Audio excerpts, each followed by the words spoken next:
Good morning class. Class please.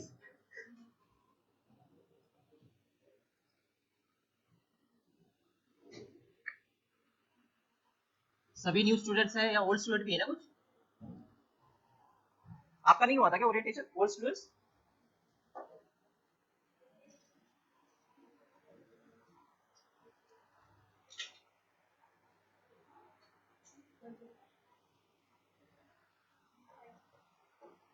क्या हो गया, कोई इश्यूज है? Any problem?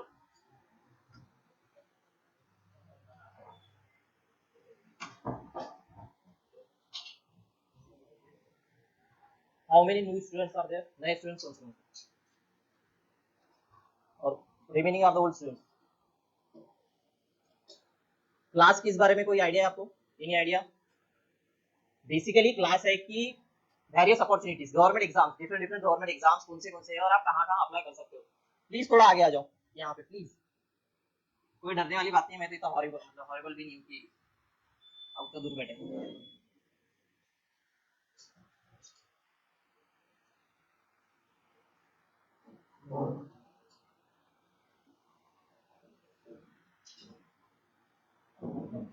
Is it visible?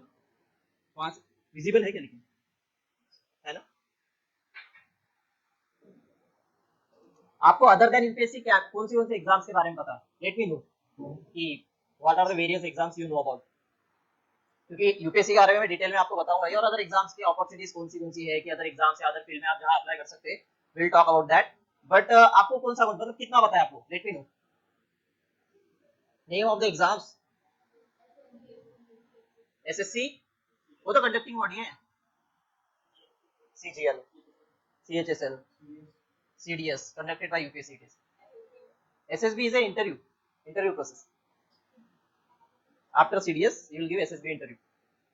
Again MPSC Maharashtra से ऑब्वियसली स्टेट पीसीएस के बारे में क्या? स्टेट पीसीएस कौन सी एग्जाम कंडक्ट करते हैं? कंबाइन। अगेन राज्य सेवा। Again group C for clerk and tax assistant kind of things. तो उस बारे में अपन डिस्कस करेंगे। थोड़ा मैं आपको बताऊंगा क्या एलिजिबिलिटी क्राइटेरिया होता है, like paper pattern, exam pattern क्या रहेगा, सिलेक्शन प्रोसेस कैसा रहेगा, what will be the maximum marks और नेगेटिव मार्किंग कितना रहेगा। इस बेसिक आइडिया रहेगा कि एटलीस्ट यू नो कि आप प्रिपरेशन स्टार्ट कर रहे हैं तो बेसिकली आपको पता होना चाहिए कि कौन सी अपॉर्चुनिटीज है। इनिशियली क्या होता है कि अपन एक एग्जाम पे रिलाई करते हैं, but at least you should no like कि स्टार्टिंग से ही प्लान भी लेके नहीं चलना है, बट एक general awareness, you are preparing for government exam, you should know about the various government exam. This is the basic idea about this class. Okay, so let's start. Any doubts?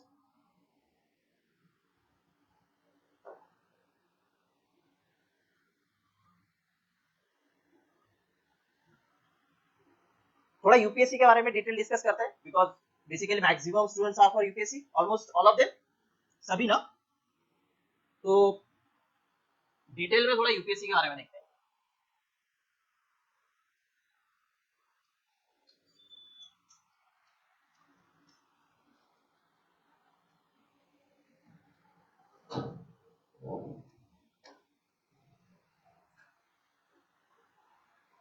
Exam या post के बारे में देखने से पहले you should know कि एक civil servant क्या करता है, कि उसका वर्क क्या है। कि अपन प्रिपेयर तो कर रहे हैं, बट यू शुड नो ना कि उसका काम क्या है, गवर्नमेंट में क्या डिफरेंस है एक पॉलिटिशियन में और एक एग्जीक्यूटिव में। Basically we call them executives, the government servants we call them as executive. Executive क्यों? Executive because they implement the policies and policy. What are the policies? Policies क्या है बताओ? It should be a interactive class, because ये कोई subject related है नहीं, ये मुझे टेक्निकल नॉलेज होगा और आपके लिए कोई न्यू सब्जेक्ट है। तो थोड़ा इंटरेक्टिव करते हैं, पार्टिसिपेट करो, मुझे भी अच्छा लगेगा, आपको भी नींद नहीं आएगी। ठीक है? तो एग्जीक्यूटिव क्या है, आपको पता है कुछ आइडिया एग्जीक्यूटिव क्या होता है? लेजिस्लेचर्स, कौन पॉलिसी बनाता है? एंड एग्जीक्यूटिव्स जो इम्प्लीमेंट करता है। ओके, ये बेसिक सा idea. So what is like, एक बेसिक सा एक स्ट्रक्चर देखते हैं। सबसे टॉप ऑफ द इसमें क्या रहेगा? Government.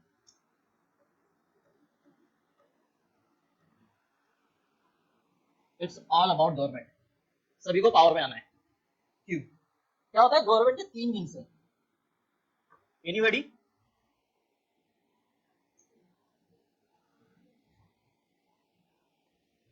Yes, executive, legislature and okay, this legislature, executive and detail में इसलिए जा रहे हैं, कुछ न्यू स्टूडेंट्स हैं उनको कुछ भी पता नहीं है। ओल्ड स्टूडेंट के लिए ठीक है, उन्हें उन्हें पॉलिटी पढ़ा होगा, हो गया ना आई थिंक ओल्ड स्टूडेंट का पॉलिटी, तो दे शुड नो, तो थोड़ा बेसिक होगा, बट न्यू स्टूडेंट के लिए obviously we have to go in detail. Okay, so be patient. Okay, तो लेजिस्लेचर क्या करता है? लेजिस्लेचर में क्या होता है? व्हाट लेजिस्लेचर में कौन आते हैं? एमएलए, एमपीस, जिनको अपन इलेक्ट करके देते हैं, यू नो पार्लियामेंटेरियंस, विधानसभा, विधान भवन, यहाँ पे सेंटर में क्या आएगा? पार्लियामेंट, लोकसभा, राज्यसभा। दो डिफरेंस है बेसिकली। स्टेट लेवल पे क्या होता है? Vidhan Sabha, we called as state legislature, और सेंटर लेवल पे होता है लोकसभा और राज्यसभा। दो हाउसेस है, upper house and lower house. Upper house is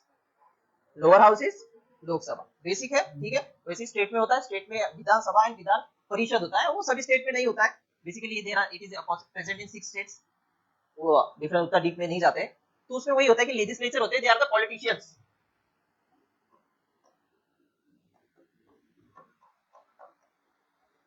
they are what? Politician whom we elect, जिन्हें अपन इलेक्ट करके देते हैं, वो लेजिस्लेचर में जाते हैं, वो पॉलिसीज बनाते हैं। क्यों उन्हें क्यों इलेक्ट करते हैं? वो क्यों पॉलिसीज बनाते हैं? और सिविल सर्वेंट क्यों बनाते हैं? ये बेसिक आइडिया पता होना चाहिए। एनीबॉडी? पॉलिटिशियन क्यों बनाते हैं?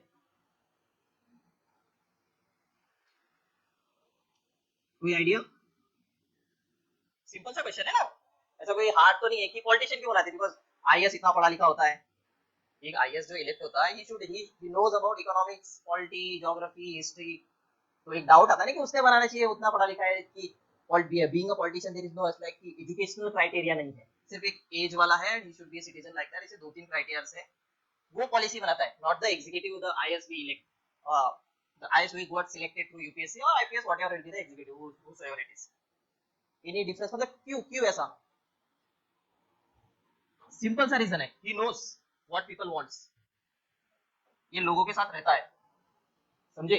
उसे पीपल, लोगों ने इलेक्ट करके दिया है, इसीलिए क्योंकि ही नोस की लोगों की डिमांड क्या है बेसिक लेवल पे। एक फॉर एग्जांपल एक एग्जीक्यूटिव है, एक आईएएस है, वो क्या है, वो बैठा है ऑफिस में, उसे नहीं पता ग्राउंड लेवल पे क्या हो रहा है। बिकॉज क्या होता है कि किसी को डिमांड फुलफिल करना है तो वो पॉलिटिशियन के पास जाता है। क्यों जाता है? ही हैज इलेक्टेड, क्योंकि एक पर्सन ने उसे वोट किया है, ठीक है। उसमें democracy is a word comes in picture, okay, क्योंकि he is a elected person ना। एक executive is not a elected person, वो रिस्पांसिबल नहीं, पॉलिटिशियन है, is responsible, he is accountable to the people, that's why. तो he knows की basic requirement क्या है, कि क्या क्या लगेगा कि लोकल लेवल पे क्या डिमांड है, किस लेवल पे पॉलिसी बनाना चाहिए, कि क्या चाहते हैं लोग, कि किस एरिया में चाहिए, पंचायती राज में चाहिए, we get in other sectors की, इकोनॉमिकली, पॉलिटिकली, कि क्या चाहिए, ही नोस की क्या चाहिए। और ये इसका एक ड्रॉबैक है, उसे बस इतना ही पता है कि क्या चाहिए, उसे इतना नहीं पता कि कॉन्स्टिट्यूशन की क्या है, उसे बनाने के लिए रूल्स क्या है, लॉज कौन से अपने को फॉलो करने पड़ेंगे, ये एक डिफरेंट पिक्चर में आ जाते हैं। So here executive comes in picture. तो देख रहे हो एक पॉलिसी कैसे बनती है। यहाँ एग्जीक्यूटिव क्या है, he knows about the constitution, again he knows about the laws, he knows about the rules। इसमें कैसा होगा कि जब भी पॉलिसी फॉर्मुलेट होगी, पॉलिसी फॉर्मुलेट होगी तो क्या होगा कि एक लेजिस्लेचर एक ओवरव्यू बताएगा कि दिस इज द डिमांड और दिस इज द रिक्वायरमेंट, कि लोगों को ये चाहिए, इस तरह चाहिए, एक ओवरऑल व्यू रहेगा ऐसा। Then executive will help him, okay, he will help him to formulate that policy by following constitution, कि वो फंडामेंटल राइट ब्रीच नहीं करना चाहिए, फॉर एग्जांपल रूल्स ब्रीच नहीं करना चाहिए, जो लॉज बने हुए हैं वो ब्रीच नहीं करना चाहिए। तो इन सब बेसिक चीजों के लिए दोनों का होना बहुत जरूरी है, और दोनों का रोल भी अलग अलग है, ठीक है। एक बेसिक आइडिया होती है एग्जीक्यूटिव। तो here for example here UPSC and MPSC comes in picture. So we are relating exam, okay, कि ऐसा नहीं कि डायरेक्ट पीपीटी, इट्स बेसिक, ठीक है, पीपीटी बता दूंगा, दिस एग्जाम है, ऐसा ऐसा है, गिव, कोई आइडिया ही नहीं आएगा तो क्या पता। You should know how it works. पता होगा क्या होगा, तो उस हिसाब से अच्छी अंडरस्टैंडिंग होगी। तो यहाँ क्या होता है, यहाँ पे आते हैं state services, like here comes the MPSC, the UPSC, state civil servants, centre civil servants. तो ये यहाँ से जो सिलेक्ट होकर जाते हैं वो एक एग्जीक्यूटिव का काम करते हैं, वो हेल्प करते हैं पॉलिटिशियंस को पॉलिसी बनाने में। एक बेसिक सा एक ओवरव्यू है, इनको अभी अब डिटेल में देखेंगे अपन। और जुडिशरी एक सेपरेट सेक्शन है, ठीक है। तो मैंने गवर्नमेंट के 3 सेक्शन देकर बताया था। Judiciary totally different, separation power करके एक टर्म है पॉलिटी में। तो उसमें ऐसा होता है कि इनके सबके पावर्स अलग अलग होते हैं, तो जुडिशरी टोटली डिफरेंट आता है, बिकॉज वो जब तक इंटरफेयर नहीं करता जब तक ये ब्रीच नहीं हो रहा। समझ गए? जब ये चीज इन्होंने बना ली पॉलिसी दोनों ने मिलकर, ठीक है। अब ऐसा है कि कंसेंसस हो सकता है कि पॉलिटिशियन बोलेगा कि हमें ऐसे बोलना है, वो अंडर प्रेशर करेगा उस एग्जीक्यूटिव को, या फिर उनमें कंसेंसस होगा, उन्होंने बना लिए, कौन ही देखने वाला है, ये ब्रीच भी हो गया, ये भी ब्रीच हो गया, ये भी ब्रीच हो गया, कौन। तो यहाँ पर जुडिशरी आता है, क्योंकि जब भी ओवर रीच होगा तो judiciary comes in picture. PIL file करते हैं, केस फाइल करते हैं गवर्नमेंट के अगेंस्ट में, दिस इज नॉट लीगल। तो ये एक विंग है गवर्नमेंट का जिसमें जुडिशरी पिक्चर में आता है। तो दिस इज ऑल्सो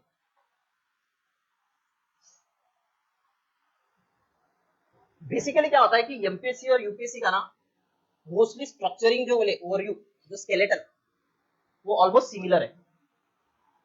सिर्फ ये कि वो सेंट्रल लेवल पे हायर अथॉरिटी का एक एग्जीक्यूटिव सिलेक्ट करेगा और स्टेट लेवल पर होगा तो एमपीएससी करेगा। पोस्ट ऑलमोस्ट सिमिलर रहेगी, सिमिलर मतलब कि रैंक में नहीं, वो लोअर रैंक पे रहेंगे, लेकिन वर्किंग ऑलमोस्ट सिमिलर रहेगी। जैसे कि यूपीएससी थ्रू आईपीएस होगा, ठीक है, एमपीएससी थ्रू डीएसपी होगा, अगर कंबाइन है तो पीएसआई होगा, सब इंस्पेक्टर होगा। पुलिस में ही है, बस हायरार्की अलग अलग होगी, बिकॉज सेंटर लेवल एग्जाम है, डिफिकल्ट एग्जाम है, तो एग्जाम के लेवल के हिसाब से पोस्टिंग होगी, बट वर्किंग ऑलमोस्ट सिमिलर।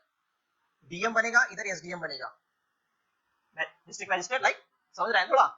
तो उस हिसाब से होता है। तो यूपीएससी फॉर एग्जांपल कि एस्पिरेंट्स में देखते हैं कि क्या होता है यूपीएससी एस्पिरेंट्स के बारे में, कि एक यूपीएससी का ओवरव्यू देखते हैं, कितना फॉर्म आते हैं, कितने लोग सिलेक्ट होते हैं।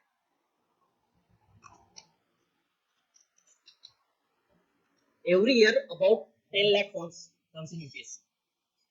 अबाउट क्या होता है कि प्रीलिम्स के लिए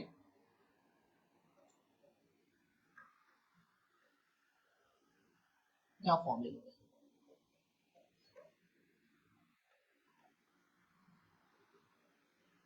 अबाउट 10 लाख फॉर्म्स आएंगे, उसमें से 5 लाख लोग एग्जाम देंगे। एक मोटा मोटा सा डाटा है, बेसिकली उतना डीप में नहीं जाएंगे। Then a certain amount of student will clear the prelims, okay, then comes the what, mains। Generally UPSC hardly overall कितना 1000 ऑन एन एवरेज साल में कितनी जगह निकलती है 1000, उसमें मीन्स 1000 के हिसाब से फॉर एग्जांपल की एक एक सीट के पीछे अबाउट 12 to 13 स्टूडेंट सिलेक्ट होते हैं फॉर मीन्स। वो एक एवरेज होता है कि अबाउट मोटा मोटा 13 के स्टूडेंट्स मेंस देंगे। ये सब मैं इसलिए बता रहा हूँ कि यू शुड नो कंपटीशन कहाँ है, कि कंपटीशन पता होना चाहिए, वेयर यू स्टैंड, आपको किसके साथ कंपटीशन करना है, कितने लोगों के साथ। ये क्योंकि मैक्सिमम आपको पता चलेगा कि 10 लोग फॉर्म भरते हैं, ये बहुत चलता है रील में कि बहुत टफ है, ऐसा है कि 10 लाख फॉर्म्स आते हैं बहुत, बट एक्चुअल थिंग क्या होता है कि बेसिकली क्या होता है बेसिकली, बट ये जो है डाटा ये शो करता है कि कंपटीशन आपका किन लोगों के बीच में, ठीक है, कि आपको कहाँ किस लेवल पे कॉम्पीट करना है, कितने लोगों के साथ कॉम्पीट करना है। ओके, मेंस के बाद में आता है इंटरव्यू। यहाँ पे अबाउट 10,000 गए, 1:3 रेशियो यूजुअली उतना ही रखते हैं। एक एक सीट के पीछे 3 लोग इंटरव्यू के लिए सिलेक्ट होंगे, एंड देन फाइनल सिलेक्शन 1000। ये एक ओवरऑल डाटा है कि एक आपको पता चलता है। तो इसमें से आप पता चलेगा कि एक्चुअल सीरियस कैंडिडेट्स कितने हैं। ये 1000 तो हो गए, ये 13 के तो हो गए, ठीक है, ये सीरियस थे, बट इसका मतलब ये नहीं ना कि इसमें जो बाकी जो थे वो नॉन सीरियस है। ऐसा जरूरी नहीं है कि जो साल भर पढ़ रहा है, कंटिन्यूसली पढ़ रहा है, उसका प्रीलिम्स क्लियर होगा। कुछ स्टूडेंट्स है सीरियस है जिनका नहीं हुआ है, वो नहीं हुआ मतलब वो नेक्स्ट अटेम्प्ट के लिए ट्राई करेंगे, but they are the serious candidates. एक बेसिक आइडिया देखा जाए ना, तो इसको अगर 3 to 4 टाइम्स मल्टीप्लाई कर दे तो it is about 40K। This much amount of students are literally serious, कि जो सीरियस है, जो पढ़ रहे हैं, रेगुलरली पढ़ रहे हैं, रोज लाइब्रेरी जा रहे हैं या व्हाटएवर घर पे पढ़ रहे हैं, जो भी उनका एक पर्टिकुलर कंफर्ट जोन है उसमें पढ़ाई कर रहे हैं, तो दिस इज द अबाउट एक ओवरऑल मोटा मोटा सा नंबर देखे ना जाए तो ये 40 से 50 हजार जो स्टूडेंट होते हैं कि मोस्टली सीरियस है, कि they know most of the things about the UPSC, कि how to clear it, what to study, how to do it, एक प्रॉपर वे में, स्ट्रक्चर्ड वे में है, उनका एक प्लान है कि कैसे करना है, क्या करना है। तो इस वे में एक एस्पिरेंट देखिए, तो एक एस्पिरेंट ना 3 टाइप के होते हैं।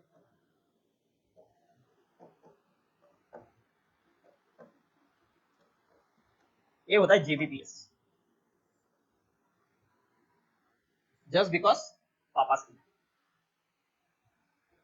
Not in 4K। मैं एस्पिरेंट ओवरऑल बता रहा हूँ कि एस्पिरेंट किस टाइप के होते हैं, कि एक जीबीपीएस नाम की कैटेगरी होती है कि बिल्कुल इच्छा नहीं है, कुछ नहीं है, बट जस्ट बिकॉज पापा सेड, एक फैमिली प्रेशर है, UPSC is a prestigious exam, ठीक है। उसमें ये नहीं है कि जो एक रिच पर्सन है ना, ही also know the importance of this exam. जो पोजीशन है ना, it is very powerful position, एक आईएएस या आईपीएस की पोजीशन है, बहुत पावरफुल है, एक पूरे डिस्ट्रिक्ट का एक हेड है। उसके बाद में वो जॉइंट सेक्रेटरी बनेगा, अगर स्टेट का सेक्रेटरी है तो वो हाईएस्ट सिविल सर्वेंट है स्टेट का, तो कुछ भी पास करना है तो उसके साइन के सिवा कुछ नहीं होगा। अगर वो कैबिनेट सेक्रेटरी है तो पूरा कंट्री में एक हाईएस्ट सिविल सर्वेंट है। तो this things matters a lot, okay. तो इस टाइप में तो एक जेबीपीएस होता है, और एक सेकंड कैटेगरी होती है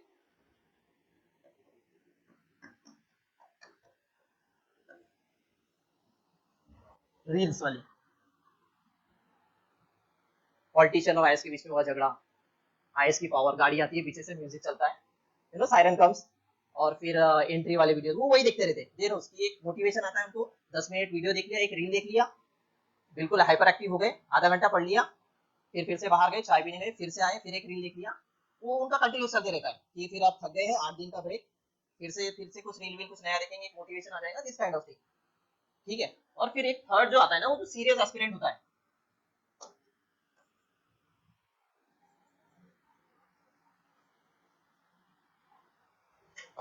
थर्ड कैटेगरी का जो सीरियस एस्पिरेंट होता है,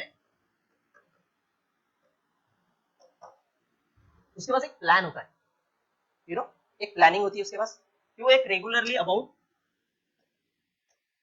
40 आवर्स अ वीक उसका एक स्टडी प्लान है,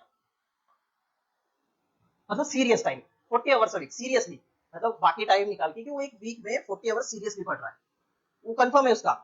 और कैसा है कि उसका प्लान ऐसा है कि he knows, his planning is like, अगले 2 मंथ में उसे क्या करना है, ही नोज। ऐसा नहीं उसने पर उसने बना के रखा है कुछ, कि उसे नहीं कि रोज रोज जाके नहीं देखना है, कि या कल आज सोकर उठ रहा है अगले दिन जा रहा है, तो उसे देखना नहीं पड़ रहा है कि आज क्या पढ़ना है। He knows for next 2 months कि उसे क्या करना है, क्या नहीं करना है। तो एक सीरियस एस्पिरेंट की क्या क्वालिटीज होती है, कि उसे पता है कि कितना टाइम पढ़ना है, ये प्रोडक्टिव आवर्स है, ठीक है, only productive hours in a week. क्यों प्रोडक्टिव आवर्स करना और कंटिन्यूस बेटर रहना में डिफरेंस है। एक प्रोडक्टिव आवर्स देखे तो एक सर्टेन अमाउंट ऑफ टाइम निकलेगा, वो एक 24 घंटे में सर्टेन अमाउंट ऑफ टाइम मिलेगा, उसमें उसको अगर ओवरऑल कहें तो 40 घंटे सकते। प्लीज थोड़ा आगे आ जाओ, प्लीज थोड़ा आगे बैठ जाओ, आपको ही आवाज नहीं आएगा तो voice should be an issue then. थोड़ा आगे आ जाओ, एक सीट थोड़ा आगे।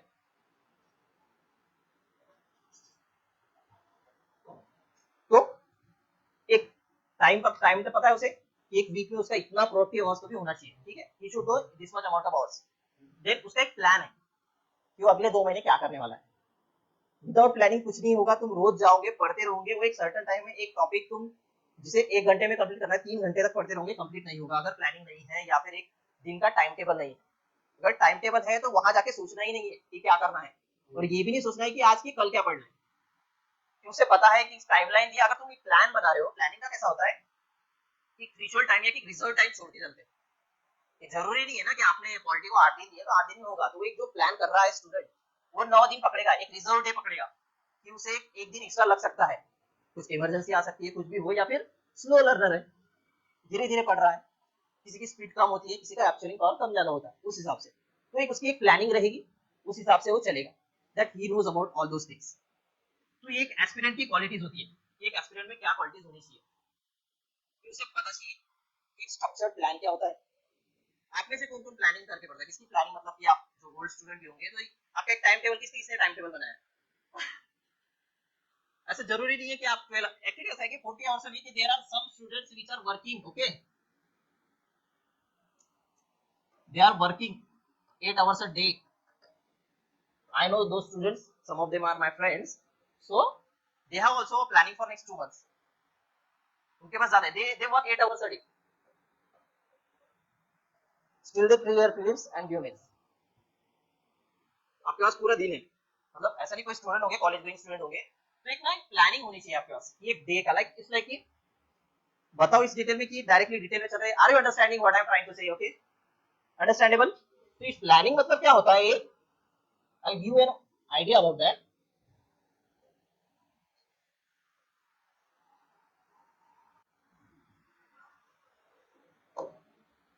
लाइक एनी स्टूडेंट मॉर्निंग की, कोई सुबह उठने वाला स्टूडेंट है, he wakes up at 7 o'clock, okay, कोई अगर स्टूडेंट 7 बजे उठ रहा है तो finishes morning things for example brush and bathing and all those things, then उसके कुछ एक्सरसाइज कर रहा है, it will take 1 hour hardly, ठीक है, he like he starts at 8 am, okay, तो he is like he should know for next 2 hours what he is going to read, उसे पता होना चाहिए कि वो 8 से 10 बजे तक क्या करने वाला है, ठीक है, 2 घंटे, बिकॉज इसके ऊपर नहीं जा सकता, continuous study is not possible to that much extent, एक सर्टेन टाइम होता है कि 1 and 1.5 hour या 2 hours के बाद में आगे किसी की माइंड एग्जॉस्ट होता है, तो you need a certain kind of break, a small break, तो इट्स लाइक कि you should study at least 2 hours continuously, morning और होते हैं प्रोडक्टिव आवर्स होते हैं, सम स्टूडेंट्स का रात में भी होता है, it differs from student to student, like वो खाना खाने के बाद 9-10 बजे के बाद 12 से 1 तरफ पढ़ते, मैं एक बेसिक रूटीन बता रहा हूँ, उनका एक अलग रूटीन होगा, तो एक वो आवर्स कैलकुलेट करेंगे कितना प्रोडक्टिव आवर्स हो सकता है, ठीक है, एक प्रोडक्टिव आवर हो गया 10 बज गए, उसके बाद भी उसने एक ब्रेक लिया, for example half an hour का,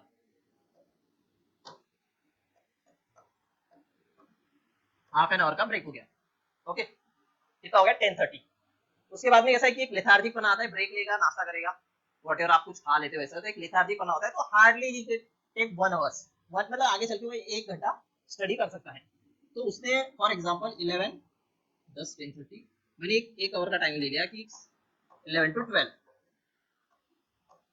he'll spend again 1 hour in study, okay, lunch time somebody gets nap for 1 hour, 2 घंटा पकड़ लेते मोटा मोटा, 2 बजे, this is for library going student, okay, like और क्या घर पे भी रह रहे, कोई घर पे पढ़ाई कर रहा है तो उसमें भी इस लाइक की शेड्यूल ऐसा कोई इशू होता नहीं है, तो एक ओवरऑल आवर्स कैलकुलेट करेंगे कि कितना प्रोडक्टिव और एक दिन में अपन निकाल सकते हैं, कि मैंने मोटा मोटा बहुत सी चीजें निकाल रहे हो कि आप दूसरा वर्क आ गया बीच में आ गया या फिर कोई काम कर रहे हैं उसके साथ में, एक आवर्स निकालते हैं कि कितना कर सकते हैं, इसमें एक 2 आवर का एक ब्रेक ले लो, लंच एंड ऑल, ठीक है, देन 2 बज गए, 2 से 2 ढाई बज गए, then you get another 2 hours of productive hours, ठीक है, नेक्स्ट 2 आवर्स आ गए, ये अगले 2 घंटे कितने हो गए 5, ठीक है, 5 हो गए, शाम हो गई, 4-5 बज गए, he will take a tea for evening, कुछ काम आ गया, तो if he is in library going student he will take a hardly 1 hour break, okay, 1 घंटा हो गया, देन एक प्रोडक्टिव और आता है कि 6 to 8 वाला, वो बहुत प्रोडक्टिव होता है, यू नो, क्योंकि उस टाइम पे कुछ होता नहीं, if he is like studying regularly, तो वो एक ना प्रोडक्टिव आवर माना जाता है, 6 to 8 जो होता है, जो डिनर के पहले का जो टाइम होता है ना 6 to 8 का, वो एक one of the productive hours for 2 hours जो होता है, 2 आवर का जो पीरियड होता है, वो एक अनदर वन प्रोडक्टिव, 2 4 6 7 ये डिनर तक का टाइम, देन इट डिपेंड्स कि आपको बाद में पढ़ाई करना है या नहीं करना, 7 hours a day more than enough है, अगर प्रोडक्टिव है, कंटिन्यूअसली है कि विदाउट डिस्ट्रैक्टिंग एनीथिंग, कि कुछ दूसरी चीज नहीं कर रहे हो, तो 7 hours a day एक प्रोडक्टिव, देखो 12 घंटा तो सब पता है, 12 घंटा इज लाइक 8 बजे से बैठा था 8 बजे गया घर, ठीक है, उसको 14 कर लो अगर वो 10 बजे घर गया, 16 कर लो अगर खाना आके फिर से वापस आ गया और 12-1 बजे घर गया, कि वो 14 घंटे लाइब्रेरी में था या 16 घंटे लाइब्रेरी में था, बट इंपॉर्टेंट वो नहीं है कि वो 12 घंटे 14 घंटे 16 घंटे, वो इंपॉर्टेंट नहीं, मैंने सिर्फ प्रोडक्टिव आवर्स निकाले कि उसमें से उसने पढ़ाई सीरियसली, जिसमें वो उसने कैप्चर किया, उसने क्या पढ़ा उसे पता है, तो उसमें देखा जाए तो 7 या 7 से 8 घंटा पकड़ लो, चलो 1 आवर मैंने ऐड कर लिया, तो ये एक ना प्रोडक्टिव आवर्स होता है, ये 7 से 8 घंटे। तो इसको ना डिस्ट्रीब्यूट करना सीखो। जैसा होता है कोई स्टूडेंट ना कि एक दिन में एक ही सब्जेक्ट पढ़ते रहता है, डिपेंड्स, किसी का होता है। कोई कोई ऐसा होता है कि ही नोज कि मैं एक सब्जेक्ट करने के बाद मुझे सैचुरेशन लेवल आ जाता है, सैचुरेशन लेवल होगा कि वो एक चीज अगेन क्वालिटी क्वालिटी पढ़ रहा है, I need to shift for the another subject, it's like that. तो एक सैचुरेशन को कैसे कि डिवाइड कर सकता है वो आवर्स को, अपनी स्टडी या फिर प्लानिंग या फिर टाइम टेबल के बारे में बता रहा हूं कि कैसे नहीं बनाना चाहिए, you should know the planning.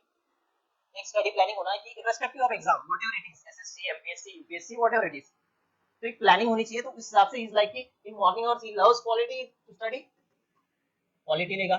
1 घंटा है, क्या कर लेते हैं, करंट अफेयर देख लेते हैं, ठीक है। अगेन ये प्रोडक्टिव आवर है, ज्योग्राफी।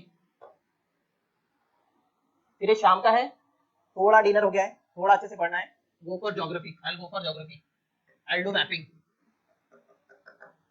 बोर भी नहीं होगा, एटलस देखूंगा, थोड़ा वर्ल्ड मैप देखूंगा, इंडिया मैप देखूंगा। देखा उसने एक दिन में 1 2 3 subject along with current affair. अगर और उसे मैपिंग हो गया, विल गो फॉर पीवाईक्यूज। एक ट्रेंड देख लेता हूँ, एग्जाम का ट्रेंड क्या है, पीवाईक्यू कैसे आ रहे हैं, क्या आ रहे हैं। ये फ्लेक्सिबल टाइमिंग है, ये अपने फ्लेक्सिबिलिटी के हिसाब से, अपने कंफर्ट जोन के हिसाब से आप एडजस्ट कर सकते हो। पर ये जो है ना, ये एक हो गया ना, इसमें ऐसे कि आपको पता लगेगा 8 10 दिन में एक सब्जेक्ट कंप्लीट हो रहा है। स्लो प्रोसेस होता है कि UPSC is all about consistency, gradually होता है, एक साथ नहीं आता। सबसे ज्यादा पेशेंस, पेशेंस बहुत चाहिए, और कंसिस्टेंसी, ये 2 चीजें बहुत इंपॉर्टेंट है। आपके पास पेशेंस नहीं है तो डिफिकल्ट है, कंसिस्टेंसी नहीं है तो भी डिफिकल्ट है। You want both, patience and consistency. ये नॉलेज गैदरिंग है ना, स्लो प्रोसेस है, धीरे धीरे धीरे धीरे धीरे धीरे होता है। एक साथ ऐसे ही आप गैदर नहीं कर सकती है कोई की, because you see a PhD student he knows many things. Okay, for example कोई पीएचडी स्टूडेंट है, उसने एमएससी किया, बीएससी किया, एमएससी किया, after that he go for PhD के लिए भी उसने 5 साल लिया एक रिसर्च करने के बाद, तब ही शुड नो कि ऐसा हो रहा है। तो इसलिए कॉम्पिटिटिव एग्जाम्स का भी वैसा ही होता है, उसमें पेशेंस था, 5 साल तक रुका रहा वो, तो पेशेंस है उसका, ठीक है, ये कंप्लीशन तक वो रुका है, नहीं तो छोड़ भी सकता है। तो इसमें भी वैसा ही है कि एग्जाम में भी एक पेशेंस होना तुम्हें। सर्टन कैसा होता है कि यूजुअली किसी का फर्स्ट अटेम्प्ट में निकल जाता है, बट सभी का फर्स्ट अटेम्प्ट में नहीं निकलता, ठीक है, किसी का निकलता है लेकिन किसी का मैक्सिमम लोगों का नहीं निकलता। यूजुअली एक ऐसा है कि रील्स का वर्ल्ड है कि फर्स्ट अटेम्प्ट वालों को बहुत प्रमोट किया जाता है। आपको पता है लबासना में, you know everybody know about LBSNAA, everybody, everybody ना, लबासना में एवरेज एज क्या है सिलेक्टेड कैंडिडेट्स की,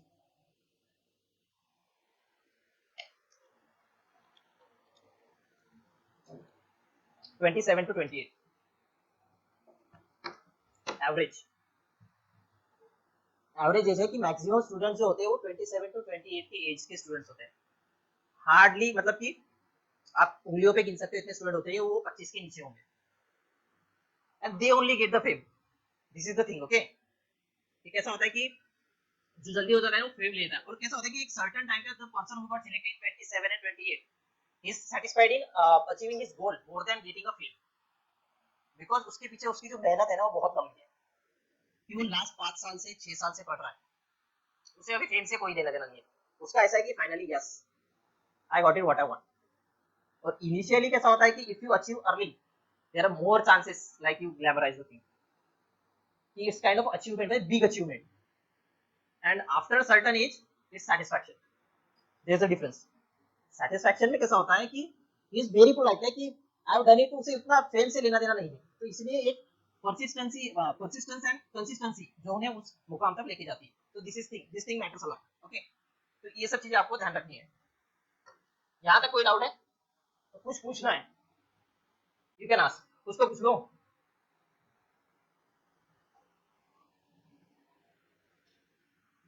कॉलेज गोइंग स्टूडेंट्स कौन कौन है आपको? आपका कॉलेज साथ में है ना? प्लान है आपका, कुछ प्लानिंग की है आपने? अटेम्प्ट्स दे चुके आप? Still studying, okay, good. This much I think you should know about the exams, कि एक प्लानिंग, एक structured way, what should be like, what to study and how to study we'll see in detail, like after I will go for UPSC in detail in next session, but एक overview, एक exam के बारे में you should know this much amount of thing, okay।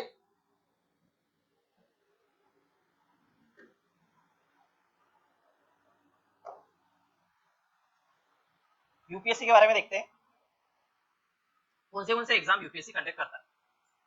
Basically मोर आप में से science background से कितने स्टूडेंट्स हैं? Graduating in engineering, BSc, MSc, arts, सभी मिक्स हैं, कॉमर्स, ओके। बेसिकली ना यूपीएससी सिर्फ सिविल सर्विसेज करके मैक्सिमम लोगों को कैसा होता है कि everybody knows that UPSC conduct the exam for IAS only, क्योंकि आप एक अननोन पर्सन को बोलने जाओ कि आप क्या कर रहे हो ना सिविल सर्विसेज की तैयारी कर रहा है, he doesn't know anything about that, क्या कर रहे हो मतलब UPSC CSC, just told them, they didn't know about it, told them IAS, अच्छा अच्छा,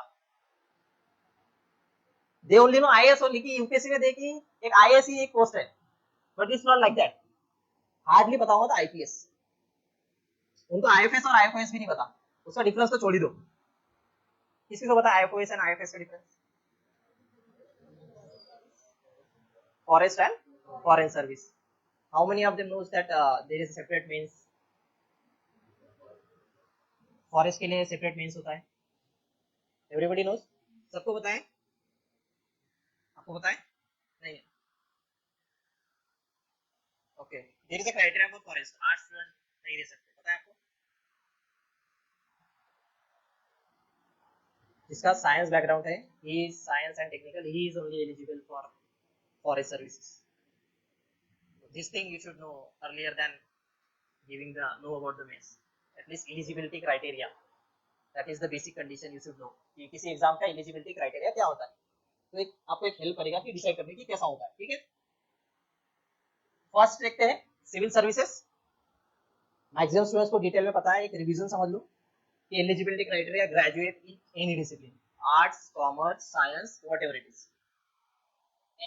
इवन ओपन यूनिवर्सिटी से भी ग्रेजुएशन चलेगा, कि जनरली इग्नू से स्टूडेंट्स ग्रेजुएशन करते हैं, there is always doubt in their mind कि हम दे सकते हैं क्या, इट इज आल्सो ग्रेजुएट, सिर्फ इतना है कि वो ओपन यूनिवर्सिटी है but he is an graduate, generally maximum बहुत से स्टूडेंट बीए करते हैं कि ओपन यूनिवर्सिटी से, they are doing other things side by side, so they are also eligible for that, you should know at least, क्योंकि ऐसा है कि आप सिविल की तैयारी कर रहे हो, एक ओपन यूनिवर्सिटी के स्टूडेंट ने आपसे पूछ लिया कि मैं दे सकता हूं, तो you should no he is also eligible. Age limit होगा 21 टू 32, ये पता है age limit, graduate 21 years up to 32 years, there is a age relaxation for OBC 3 years, you will give exam up to 35 years of age, and 5 years for SC ST and PWD plus 10 years. How many number of attempts कितने हैं? OBC के attempts बताओ,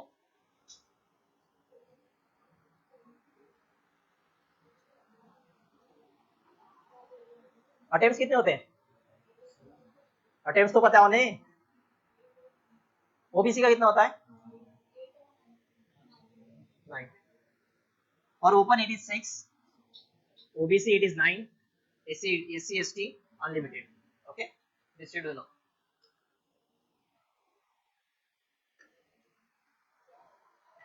तीन stages होती है, prelims, mains, interview, total marks 2025। Prelims general studies होगा पहला paper, 2 घंटे का, 200 marks, 100 questions, 2 marks each. Negative marking क्या होती है? 2/3 या 1/3, 2/3, हाउ मच मिलेगा? अगर एक क्वेश्चन कट हो गया तो कितना मार्क्स का होगा? कैलकुलेशन सीसैट,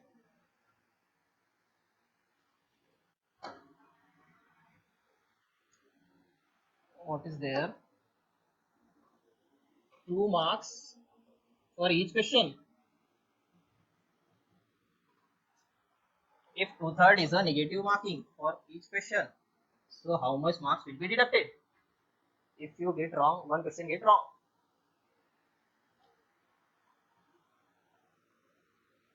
0.66, 1 marks 1 question 1/3 होगा, 0.33 का डिडक्ट होगा, 2 marks 1 question 2/3 पॉइंट, कैलकुलेट करके बताओ, एक क्वेश्चन गलत हो गया, वेट, यस यस, एक question 0.33 one third is yes 0.33 एक क्वेश्चन गलत हो गया, तो 2 मार्क्स का एक क्वेश्चन है, तो it will B 0.66 one third कितना होता है 0.33। अगर 1 मार्क्स का है तो क्वेश्चन, अगर 2 मार्क्स का क्वेश्चन है तो 0.66, अगर अटेम्प्ट नहीं किए तो 0 मार्क्स। इजी, यहां तक क्लियर है। नेगेटिव मार्किंग अच्छे को खुद के मार्क्स को कैलकुलेट करते आने चाहिए।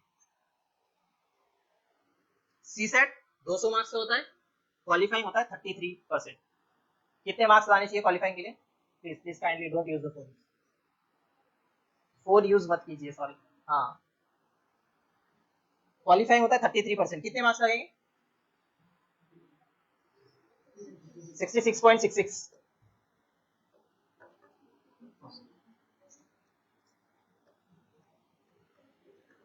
अगर 66.67 भी आ गया तो पास हो, क्वालिफाई हो, सॉरी पास नहीं क्वालिफाई। अगर ये क्वालिफाई नहीं हुआ तो ये चेक भी नहीं होता।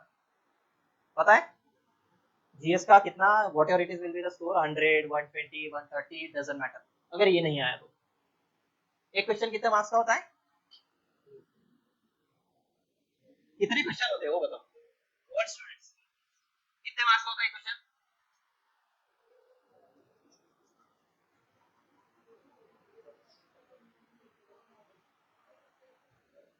Look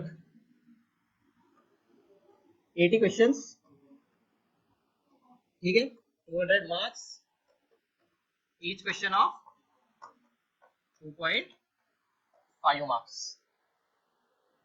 you should no this thing.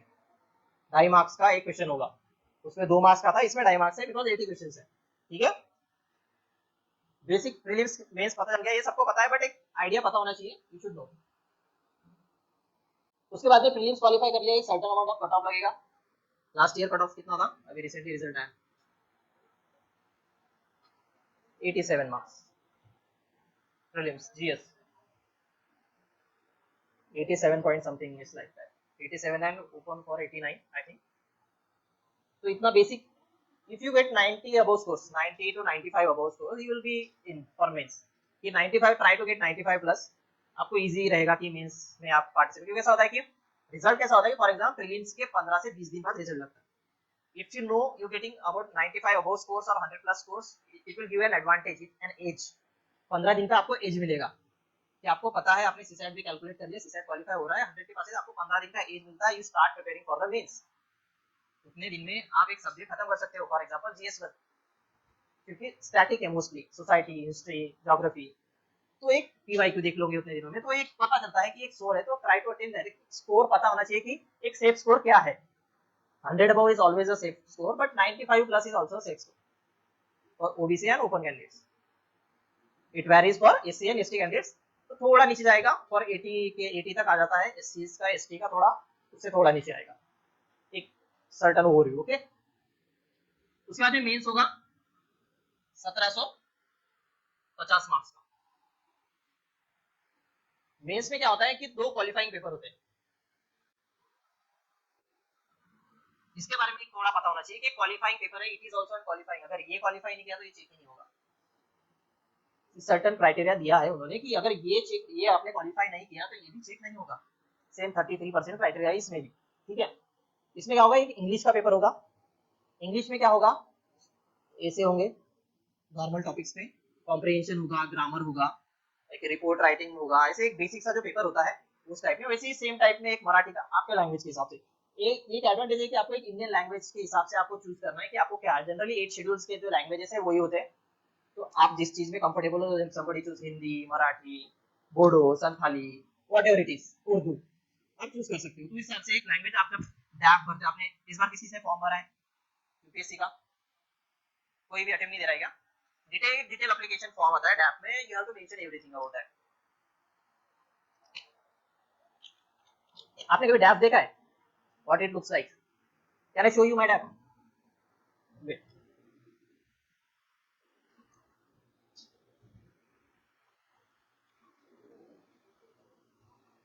एक डैप बता देता हूं आपको कि डैप कैसा होता है, यू शुड नो।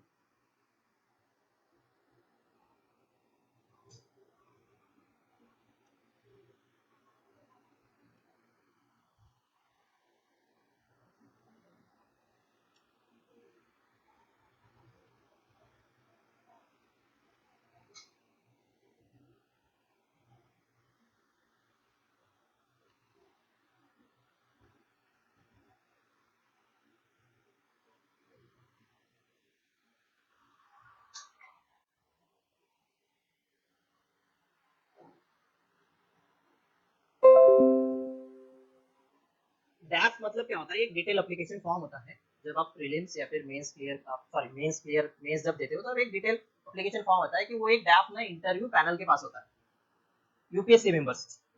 देखिए उनके पास जब आपका ड्राफ्ट जाता है कि आपके जो इंटरव्यू क्वेश्चन होते हैं ना उसी पे बेस्ड होते हैं मोस्टली, कि आपका जो समरी शीट होता है कि आपने क्या मेंशन किया है, इट डिपेंड्स ऑन दैट।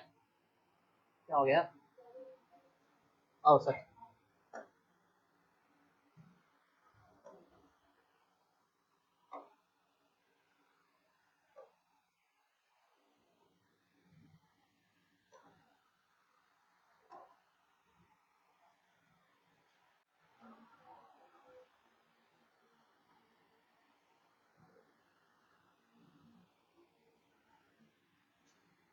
इस टाइप का for the photos,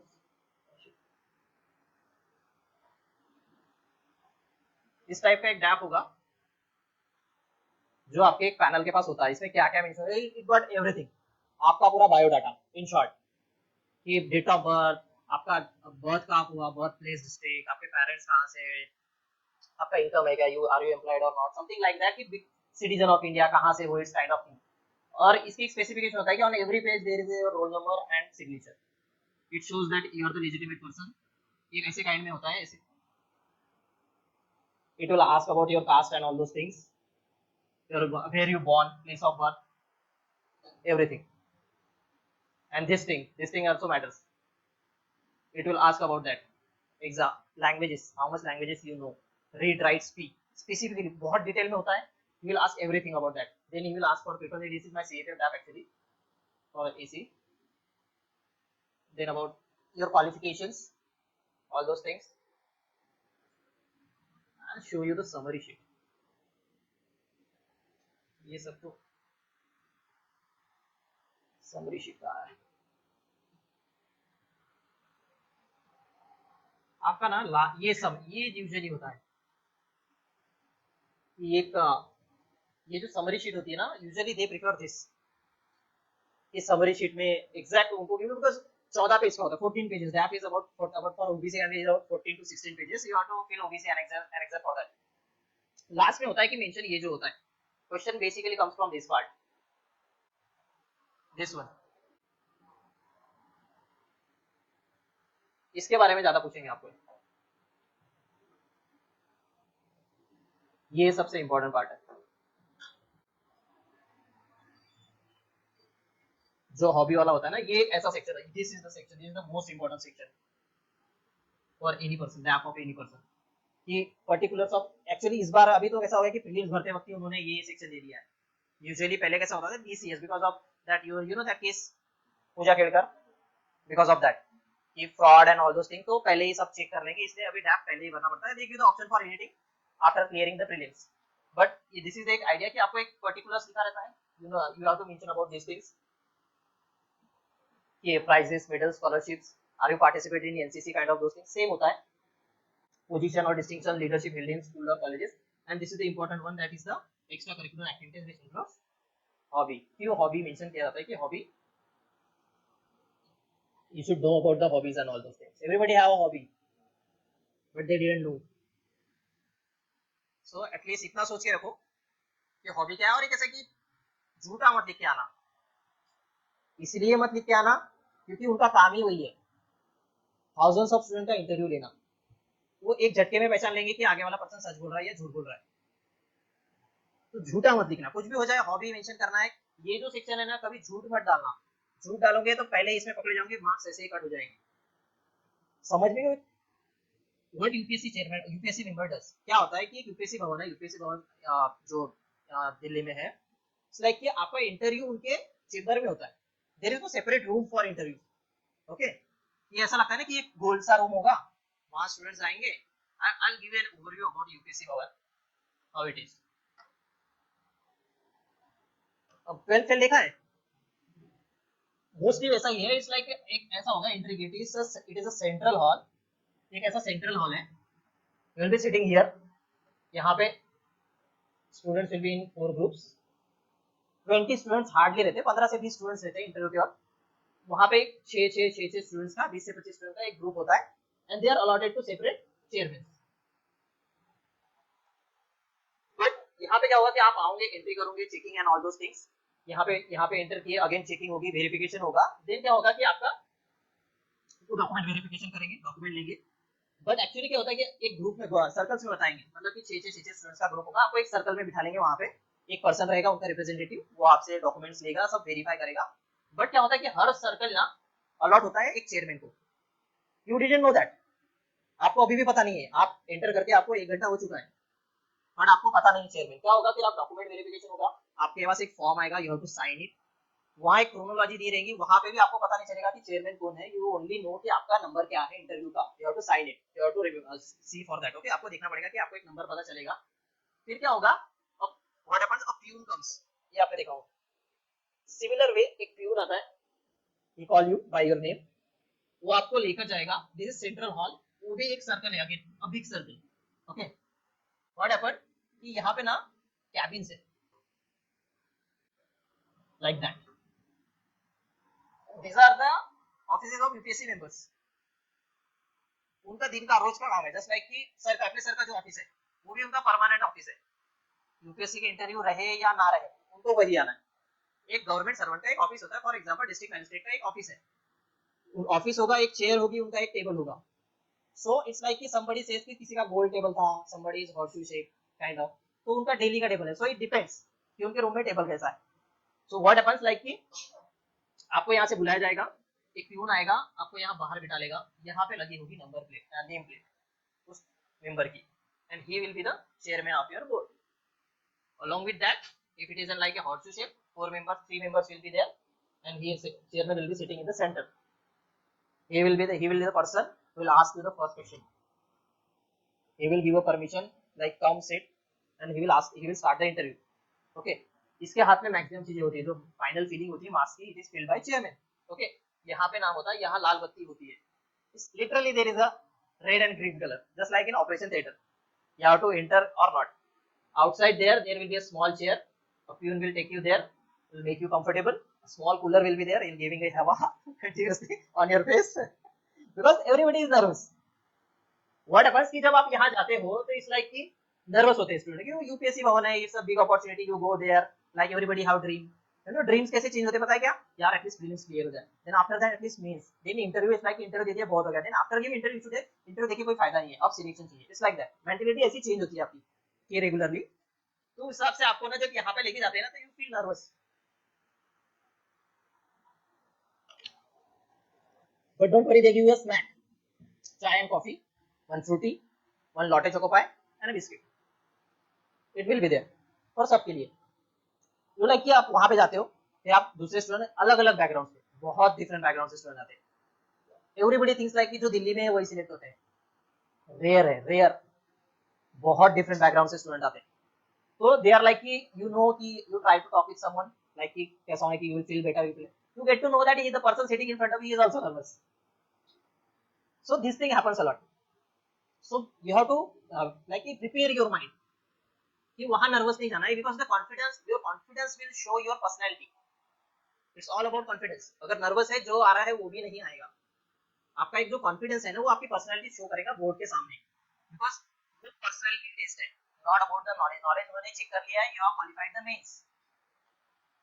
You know what is the difference between mains and interview? It is called a personality test. Personality test, PT. Mains is descriptive because they are checking your knowledge. वहाँ knowledge check हो रहा है, यहाँ वो अपनी personality check कर रहे हैं कि how he reacts. Because after some time we are going to be AC like assistant commander for a DM. एक district magistrate हो रहा है, उसे meeting chairman करनी है, या कुछ unforeseen circumstances आ गए हैं, तो वो कैसे react करेगा? अगर वो यहाँ पे ही बात नहीं कर रहा तो वहाँ क्या करेगा? Obviously उसे भी ये डिफरेंट डील्स, मतलब डिफरेंट काइंड ऑफ सर्कमस्टेंसेस से डील करना है, लाइक कि एक 100 लोगों का ग्रुप आ गया और वो अकेला है, होता है, it happens, okay. It's like not कि डीएम और आईपीएस जो सिर्फ ऑफिस में बैठा होता है जब की सिचुएशंस आते हैं, they have to go outside deal with the public, तो उसमें क्या है कि उसकी डेयरिंग ही काम आती है, वो नहीं बता सकता कि मैंने यूपीएससी क्लियर किया है ना, I know this much about that, उसे क्या है कि सेटिस्फाई या फिर फुलफिल करना है कि उन्हें डिमांड क्या है, उन्हें शांत कैसे करना है, यू शुड नो कि अगर, इसलिए वो वही चेक करते हैं कि वो एक सर्टेन एक्सटेंट तक आपको ग्रिल करते हैं कि हाउ ही रिएक्ट, कि क्या बोल रहा है, हाइपर तो नहीं हो जा रहा है, कुछ भी मन में आया वो नहीं बोल दे रहा है, तो this is all about personality test, he is checking your personality overall. ये how you behave, how you react, इस टाइप में एक होता है कि एक ओवरव्यू बताया मैंने यूपीएससी बाउंड का, it's like that.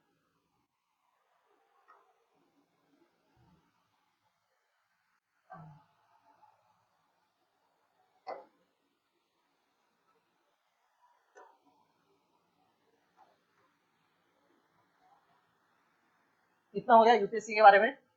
Civil, it's all about civil services. GS1, GS2, GS3, GS4 चार पेपर होते हैं, एवरीबॉडी नोज, चार पेपर होते हैं, सबको पता है, किसी को नहीं पता है। चार पेपर होंगे, GS1, GS2, GS3, GS4। इसमें क्या होगा, मोटा मोटा एक इंडियन हेरिटेज मतलब हिस्ट्री होगा, सोसाइटी होगा और ज्योग्राफी होगा, डिटेल में देखेंगे नेक्स्ट लेक्चर में। Then polity and governance will be GS2, IR भी आ जाएगा। और सभी पेपर्स 250 मार्क्स से होते हैं। एक एसे का पेपर होता है 250 मार्क्स का। कितने एसेस होते हैं, you have to write 2 essays, ठीक है। 125 मार्क का एक इन 1200 वर्ड्स, 1200 वर्ड्स में 10 से 12 page. So this is a big deal, okay. You should know कि पता होना कि ऐसे ऐसा नहीं कि अपन ऐसे hardly you write 2 to 3 pages, it's not like that. It's for 250 marks, you have to write in 1200 words, 1200 word में एक ऐसे रहेगा, ऐसे दो ऐसे रहेंगे, वो 3 घंटे में लिखने हैं आपको। Then ethics, GS4 optional, optional paper, optional के दो पेपर होते हैं जो 250 मार्क्स के होते हैं। ऑप्शनल के बारे में आपको पता है, पता है एक स्पेसिफिक सब्जेक्ट आपको लेना पड़ता है जो ऑप्शनल सब्जेक्ट होते हैं, उसका एक पेपर 1 और पेपर 2 होगा, ठीक है। For example like your optional is PSIR, geography, history, whichever subject you are comfortable, you choose the optional, okay। Best, ये इंपॉर्टेंट इसीलिए माना जाता है कि there are many sessions teachers take on how to choose an optional, it is an 500 marks. इसका एक पीछे का एक रीजन है, बहुत एक अच्छा सा रीजन है, मैं आपको बताता हूँ कि क्यों इतना इंपॉर्टेंस रखता है। You know these are the scoring subject. यहाँ पे ना students take about 270 to 280 marks, दोनों सब्जेक्ट मिला के। हाईएस्ट मतलब ऐसे नहीं क्या कि 110 अगर अच्छा पेपर लिखा था 100 से 110।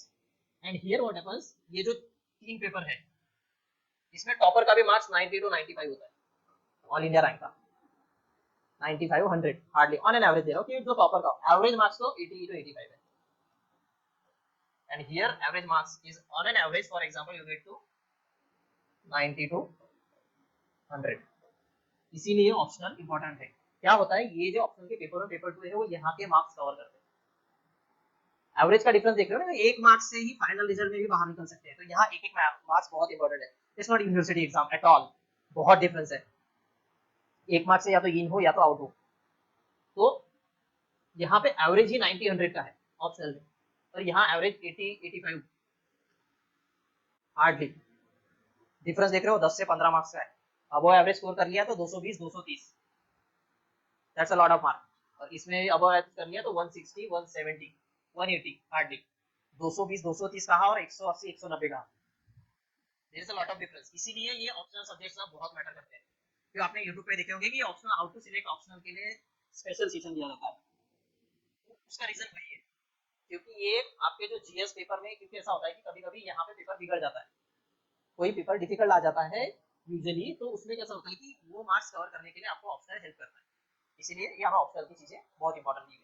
और ऑप्शनल थोड़ा सोच समझ के ही लेना चाहिए कि चेक करो कौन सा सब्जेक्ट कैसा है, आपको किसमें थोड़ा कंफर्टेबल लग रहा है, take a time then select your options, okay.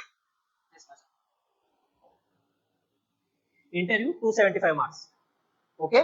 Civil services समझ गया, इस पे ज्यादा फोकस इसलिए है, बाकी तो एक ओवरव्यू बताऊंगा क्योंकि अपन प्रिपेयर इसके लिए कर रहे हैं कि आप जिस एग्जाम के लिए प्रिपेयर कर रहे हैं आपको डिटेल में उस एग्जाम के बारे में तो भी पता होना, क्योंकि उसके बारे में ही नहीं पता तो अदर एग्जाम्स का देख के फिर क्या ही फायदा। डिटेल में पता होना, यू शुड नो, क्योंकि आप प्रिपेयर कर रहे हो, आगे चल के आपको कोई पूछे भी कि कैसा होता है कि कोई बच्चे होते हैं या व्हाटएवर इट इज की next generation after they ask ना कि आप बता दे क्या कर रहे हो, यूपीएससी कर रहे हो, तो दे आस्क कि कैसा होता है, तो यू शुड नो कि दिस इज लाइक दिस, कि कुछ ऐसी चीजें होती है, बस simple. Then another is the UPSC CAPF और assistant commandant, this is also for the class 1 gazetted officer in Central Armed Police Forces. It is for paramilitary force. What is the difference between paramilitary force and armed force? ये paramilitary forces के लिए है, और arm forces, क्या difference होता है paramilitary और arm forces के बीच में, किसी को पता है?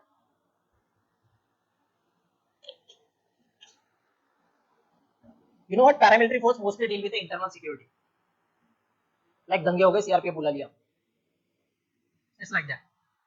CISF for safeguarding critical infrastructure, economic infrastructure, PSUs, airports, metro station, Delhi metro, CISF. तो एक ही CAPF के ना अलग अलग फोर्सेज है उसमें, लाइक BSF है regarding India Pakistan border, it is also one of the important force है India Bangladesh border, BSF. Then comes the ITBP, Indo Tibetan border police force, वो होता है इंडिया चाइना बॉर्डर पे. Then come the SSB, Sashastra Seema Bal, India Nepal, India Bhutan. Then come the CRPF counter the insurgency and naxalism counter naxalism के लिए CRPF use करता है. Then come the CISF, also it includes the NSG commandos, यही से आता है. Then for raw agents they recruit from CAPF only usually.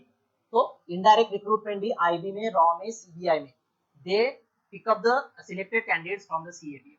Okay, and it is also one opportunity that if you are gone through the interview, then they will give a call letter for you for a DFO if you have failed it, deputy field officer. Just a name, it is for an intelligence officer in a RAW, because RAW doesn't conduct a proper exam for it.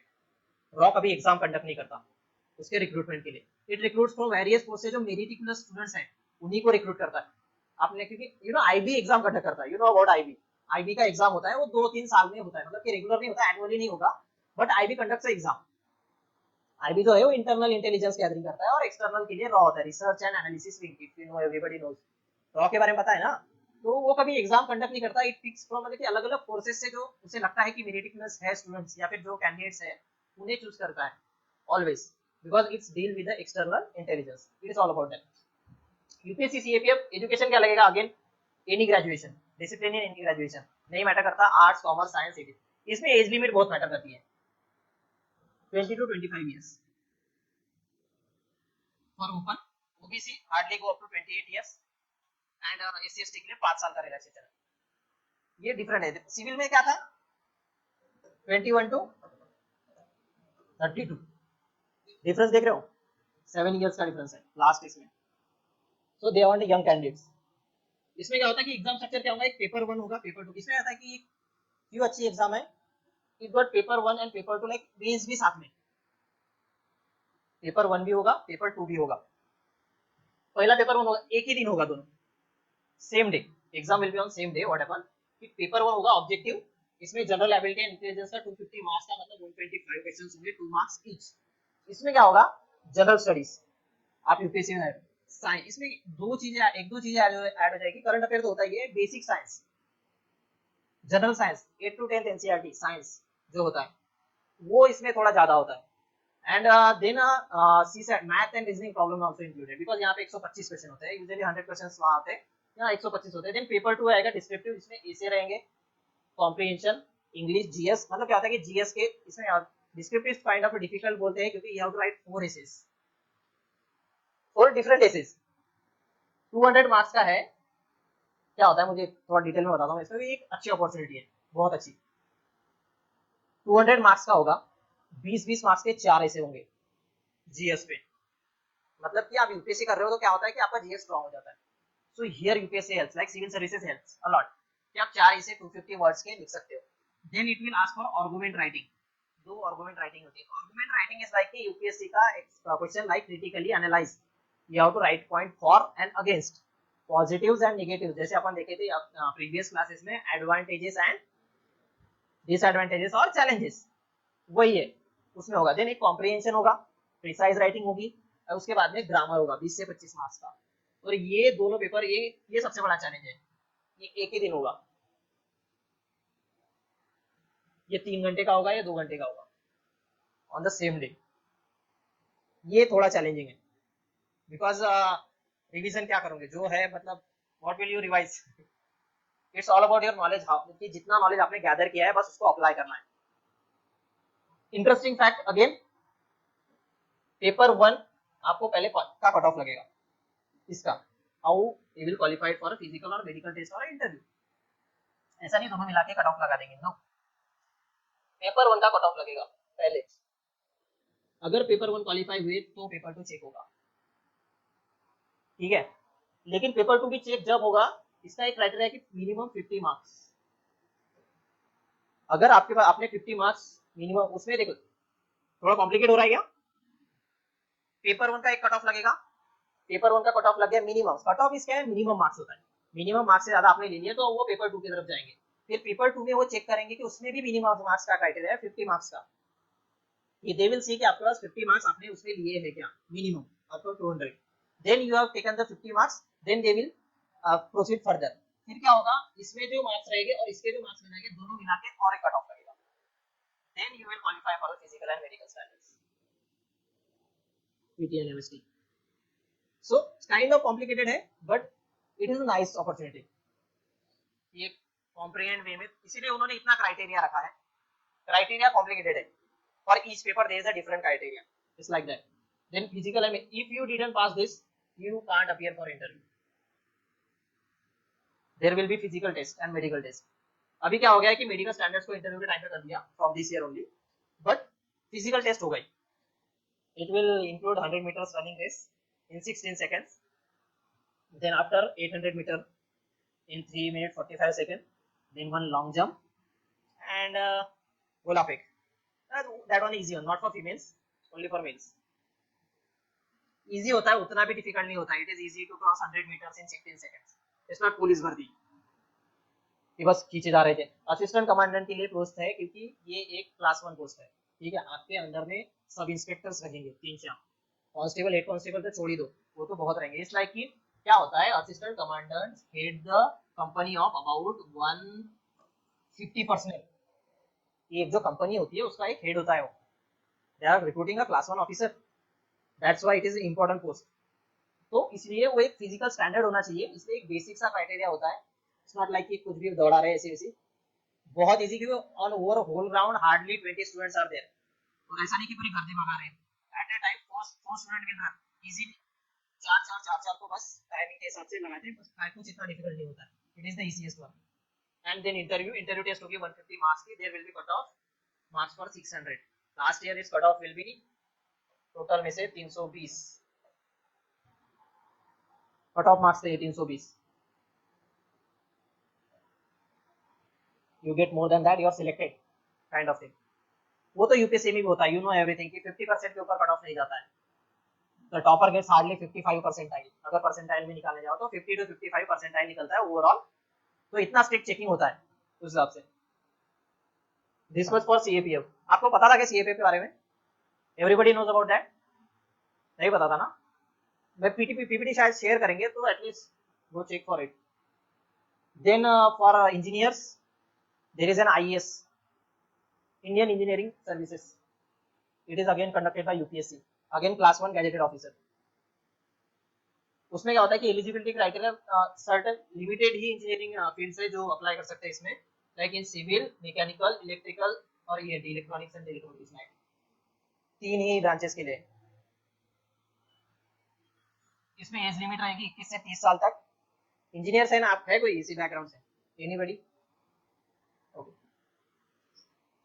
You should know just introductory. Civil इसे ये eligibility criteria रहेगा 21 to 30 years, then age relaxation will be 3 and 5 years. Basic है ये, centre के exam में +3 and +5 maximum इसमें आपको यही मिलेगा। टोटल होगा 1300 मार्क्स का, prelims, mains and personality test अलग अलग होगी, उसमें आपको मैं डिटेल में बताऊंगा। प्रीलिम्स होगा GS plus engineering aptitude, general studies होगा और इंजीनियरिंग एप्टीट्यूड साथ में होगा, और एक डिसिप्लिन मतलब कि सब्जेक्ट स्पेसिफिक पेपर, जिसे टेक्निकल पेपर बोलते हैं, कि वो जो जिस बैकग्राउंड से है उस बैकग्राउंड के हिसाब से एक पेपर सेट होता है टेक्निकलिटी के साथ। मैकेनिकल है तो मैकेनिकल इंजीनियरिंग, सिविल है तो civil engineering kind of thing, तो उस हिसाब से एक होगा। उसके बाद में मेंस आएगा, मेंस के बाद में again paper 1 engineering discipline and paper 2 again engineering discipline. Mains totally technical है पूरा, सिर्फ प्रीलिम्स में जीएस है थोड़ा सा, वो भी बाद में भी डिसिप्लिन स्पेसिफिक ही है। एंड देन आफ्टर 200 मार्क्स का पर्सनालिटी टेस्ट, सिंपल 1300 मार्क्स का है total. And this is also one of the good opportunities. UPSC EPFO, provident fund, PF पता है आप सब गवर्नमेंट एम्प्लॉय का पीएफ कटता है, पता है ना? तो ईपीएफओ का एक एग्जाम होता है, यूपीएससी कंडक्ट करता है, ये रेगुलर नहीं होता, दो after the interval of 2 to 3 years. इस एग्जाम की खासियत क्या है पता है? After a single prelims you directly appear for interview. 300 marks का एग्जाम होगा ऑब्जेक्टिव, और डायरेक्ट फिर इंटरव्यू होगा, अगेन क्लास 1 गैजेटेड। इसमें क्या होगा कि graduate in any discipline, again कोई भी BA commerce arts whatever, it is helpful for commerce student a lot, क्योंकि इसमें ना, इसमें जो पोस्ट होती है ये एक ईओ और एओ पोस्ट के लिए आता है और एक एपीएफसी के लिए होता है, दो डिफरेंट पोस्ट होती है। जब ईपीएफओ जब भी नोटिफिकेशन निकालता है, इट इज फॉर कमिश्नर, ये कमिश्नर वाली पोस्ट है डायरेक्टली, और ये ऑफिसर है, it is accounting officer and it is exact I can't remember its long form. You should see. ये मुझे इतना बताइए, this is for commissioner post and this an officer accounting officer post and this is the important post APFC, you will directly become a commissioner in EPFO office. Provident funds जो office होता है all over the India जितना PF करता है, तो वो oversee by this EPFO क्या होता है कि ईओ और एओ के लिए up to 30 years eligibility criteria and APFC up to 35 years. इसका ज्यादा क्यों है? क्योंकि कमिश्नर पोस्ट है, हायर पोस्ट है, directly a commissioner. Age relaxation again same. Then इसमें क्या होगा कि एक एग्जाम होगी 300 मार्क्स की, इसमें ना दो अलग, एक दिन में आप पता है कि दोनों के लिए अप्लाई कर सकते हैं, और आपको पता है दोनों का पेपर अलग अलग होता है, मतलब एक दिन में दो पेपर होंगे, पहले ईओ और एओ का होगा, आफ्टर दैट एपीएफसी होगा। ईओ और एओ का सेम होगा, इसमें इंडियन पॉलिटी, लेबर लॉज और social security, this will be included in this. The commerce students here can get an edge, जो भी कॉमर्स स्टूडेंट्स है उनके लिए, एंड दिस वन आल्सो, ये दो चीज इसमें एक्स्ट्रा आ जाती है। बाकी आपको 300 मार्क्स में आपको वहां पे इंग्लिश भी आएगा, इंग्लिश आएगा, then you will get also some math reasoning, और फिर जीएस तो होगा ही, polity economy GS reasoning history तो होगा, लेकिन ये आपको थोड़ा एक्स्ट्रा पढ़ना पड़ेगा, लेबर लॉज एंड अकाउंटिंग। इसमें कॉमर्स स्टूडेंट को बहुत हेल्प होता है because they are study in their graduation years, तो एक बहुत अच्छी अपॉर्चुनिटी है, और डायरेक्टली 100 मार्क्स का इंटरव्यू होगा। If you qualify this, directly will appear by, you will go to UPSC Bhavan, UPSC itself conducts interview. ये जो तीनों भी एग्जाम देखे ना, सिविल सर्विसेज, सीएपीएफ, ईपीएफओ, तीनों के भी इंटरव्यू यूपीएससी भवन में होते हैं, टेकन बाय यूपीएससी मेंबर्स। इसका थोड़ा अलग पैनल होगा because bit of technical for EPFO, but दोनों के लिए CAPF and civil services the panel will be the same, same UPSC member will be the chairman kind of thing, ऐसा कुछ होगा। ये पता लगेगा कि आपको पता था कि ईपीएफओ के बारे में, बहुत इंपॉर्टेंट एग्जाम है, थोड़ा ध्यान होगा ना, मोस्टली इस बार नोटिफिकेशन आने वाला था, but somehow I think it's postponed, I don't know, but next year, अगर इस साल नहीं आया तो अगले साल तो पक्का आएगा। तो ये होता है, यूएसए या इंटरवल में होता है, हर 2 साल के इंटरवल में होता है, तो ये बहुत अच्छी अपॉर्चुनिटी है again EPFO. Then CDS, everybody know about CDS, CDS के बारे में पता है ना, कमांड डिफेंस सर्विसेज। इसमें अलग अलग होते हैं, IMA, INA, AFA and OTA. ये Indian military academy, Indian naval academy, air force academy and officers training academy, ये डिफरेंट डिफरेंट हो गया, और इसमें एक अलग अलग हर एक का एक क्राइटेरिया है एज का, ये इसका एक अलग क्राइटेरिया है, there will be different age limit for each one.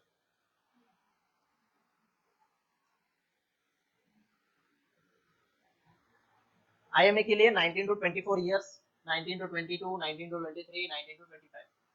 इसमें क्या होगा, इसका एग्जाम ना, इसका एक एग्जाम होगा और इसका अलग होगा, ओटीए विल बी डिफरेंट, तीनों मिला के एक, उसमें से उसको आप क्राइटेरिया डिफाइन करेंगे मार्क्स के हिसाब से, and OTA will be different, OTA का एक अलग एग्जाम होगा। This much is clear? ये देखो, आईएमए, आईएनए एंड एएफए के लिए होगा, ये पेपर होंगे 3, 100 marks English written exam, 100 marks general knowledge and mathematics, 100 marks. Then here comes, this is the SSB interview, not the exam, okay. SSB का फिर interview होगा, एसएसबी इंटरव्यू इज लाइक उसमें pages होते हैं, आपको पता है कुछ आइडिया एसएसबी के बारे में? आपको पता है ये सिक्वेंटल, किसी को पता? 5 डे का, हाँ हाँ,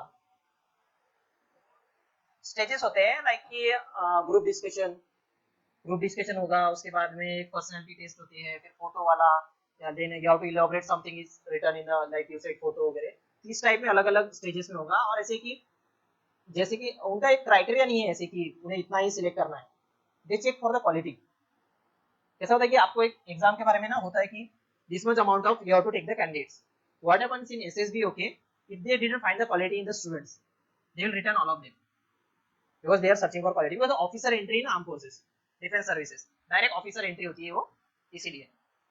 तो इस टाइप में एक एसएसबी इंटरव्यू होता है सीडीएस में। ओटीए का एक अलग एग्जाम होगा, मैंने जैसे बताया था। ओटीए में एक इंग्लिश का 100 मार्क्स का होगा, जनरल नॉलेज का 100 मार्क्स का, देन इसमें 200 मार्क्स का एसएसबी इंटरव्यू होगा, 300 का I think, and total marks will be the 400। This much about UPSC exam. Any other exams if I let you know, can tell me.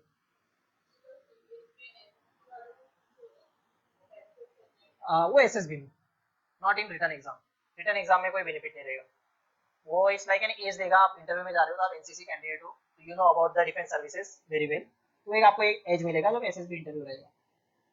Kind of it will help in CAP also, kind of it also paramilitary force, that's why.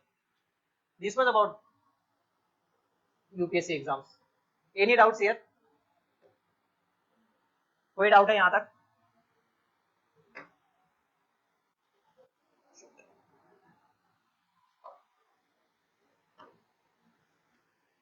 कुछ state services देख लेते हैं। आपको पता है ना MPSC का भी सेम यूपीएससी, यू नो राज्य सेवा is now on the patterns of UPSC, almost similar, almost क्या, इट इज अ कॉपी,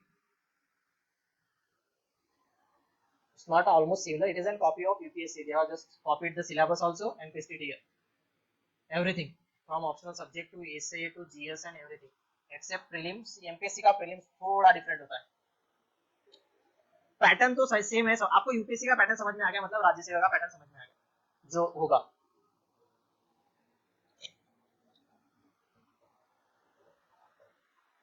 इसमें क्या डिफरेंस होगा ना, मैं आपको थोड़ा सब्जेक्ट स्पेसिफिक बता देता हूँ, क्योंकि आप एग्जाम पैटर्न में क्या ही होगा, वो सेम ही होगा।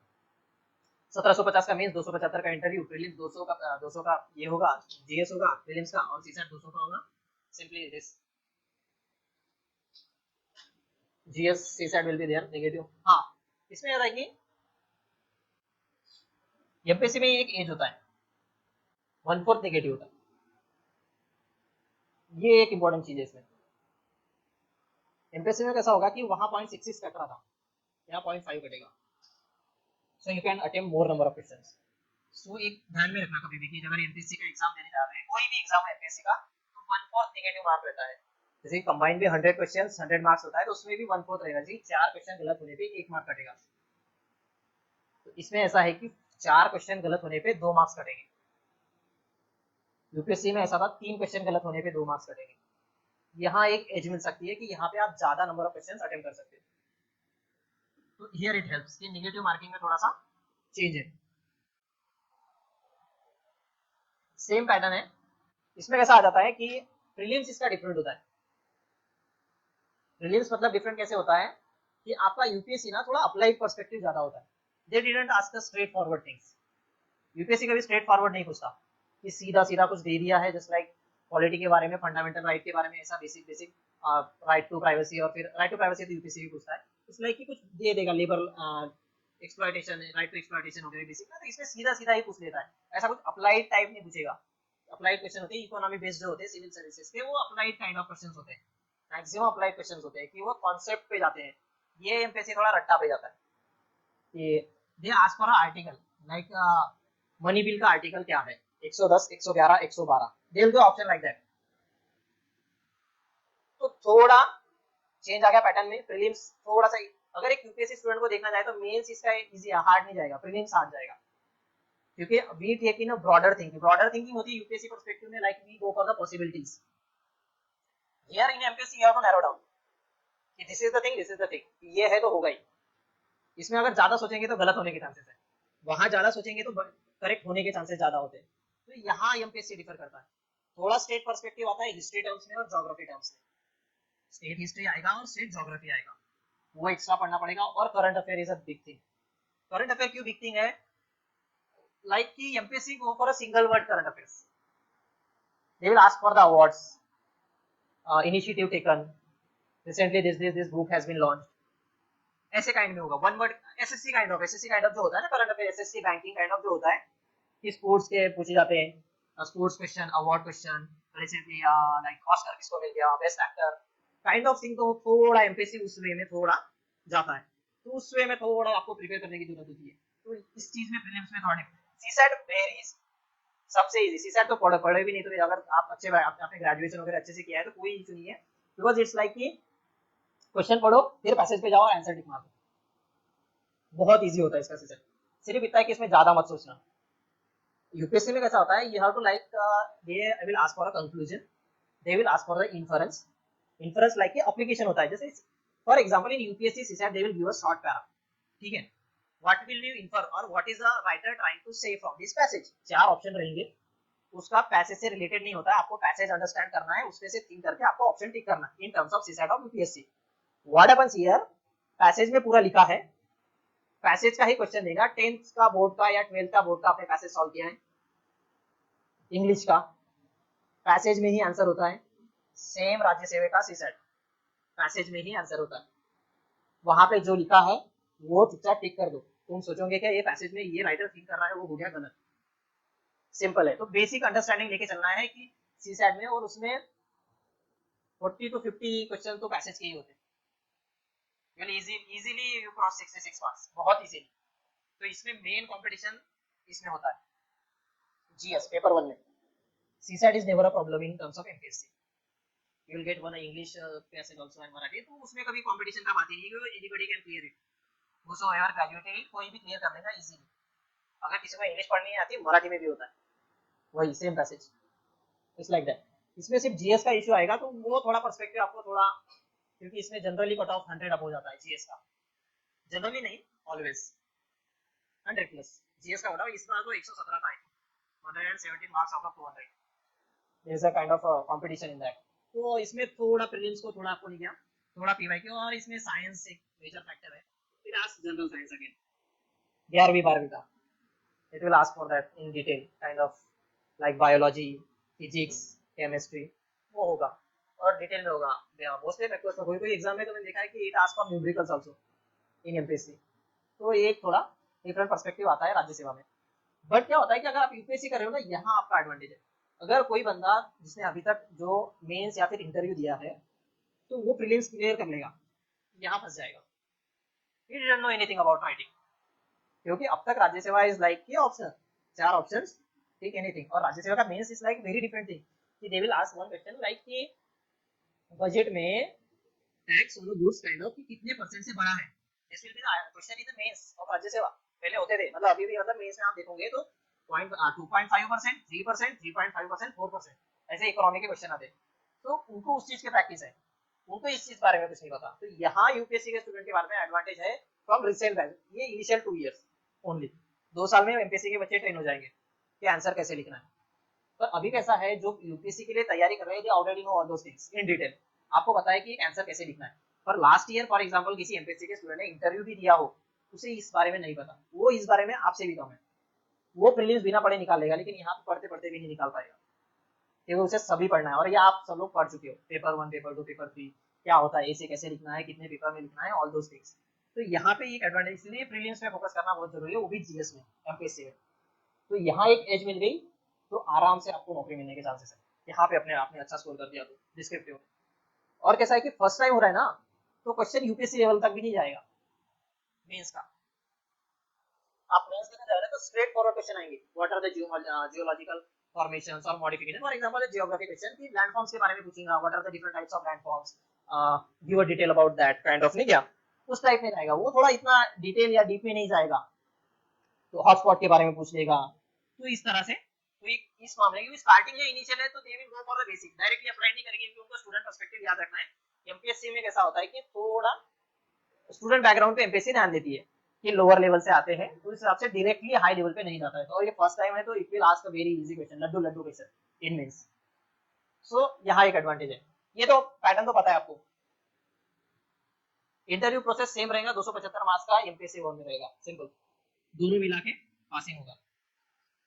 इसके बारे में थोड़ा बताता हूँ, group B, MPSC group B combine जिसको बोलते हैं, combine exam, it will for a PSI, STI and ASO, police sub inspector, sales tax inspector and assistant section officer, I think मंत्रालय में होता है, वो मुंबई में होता है।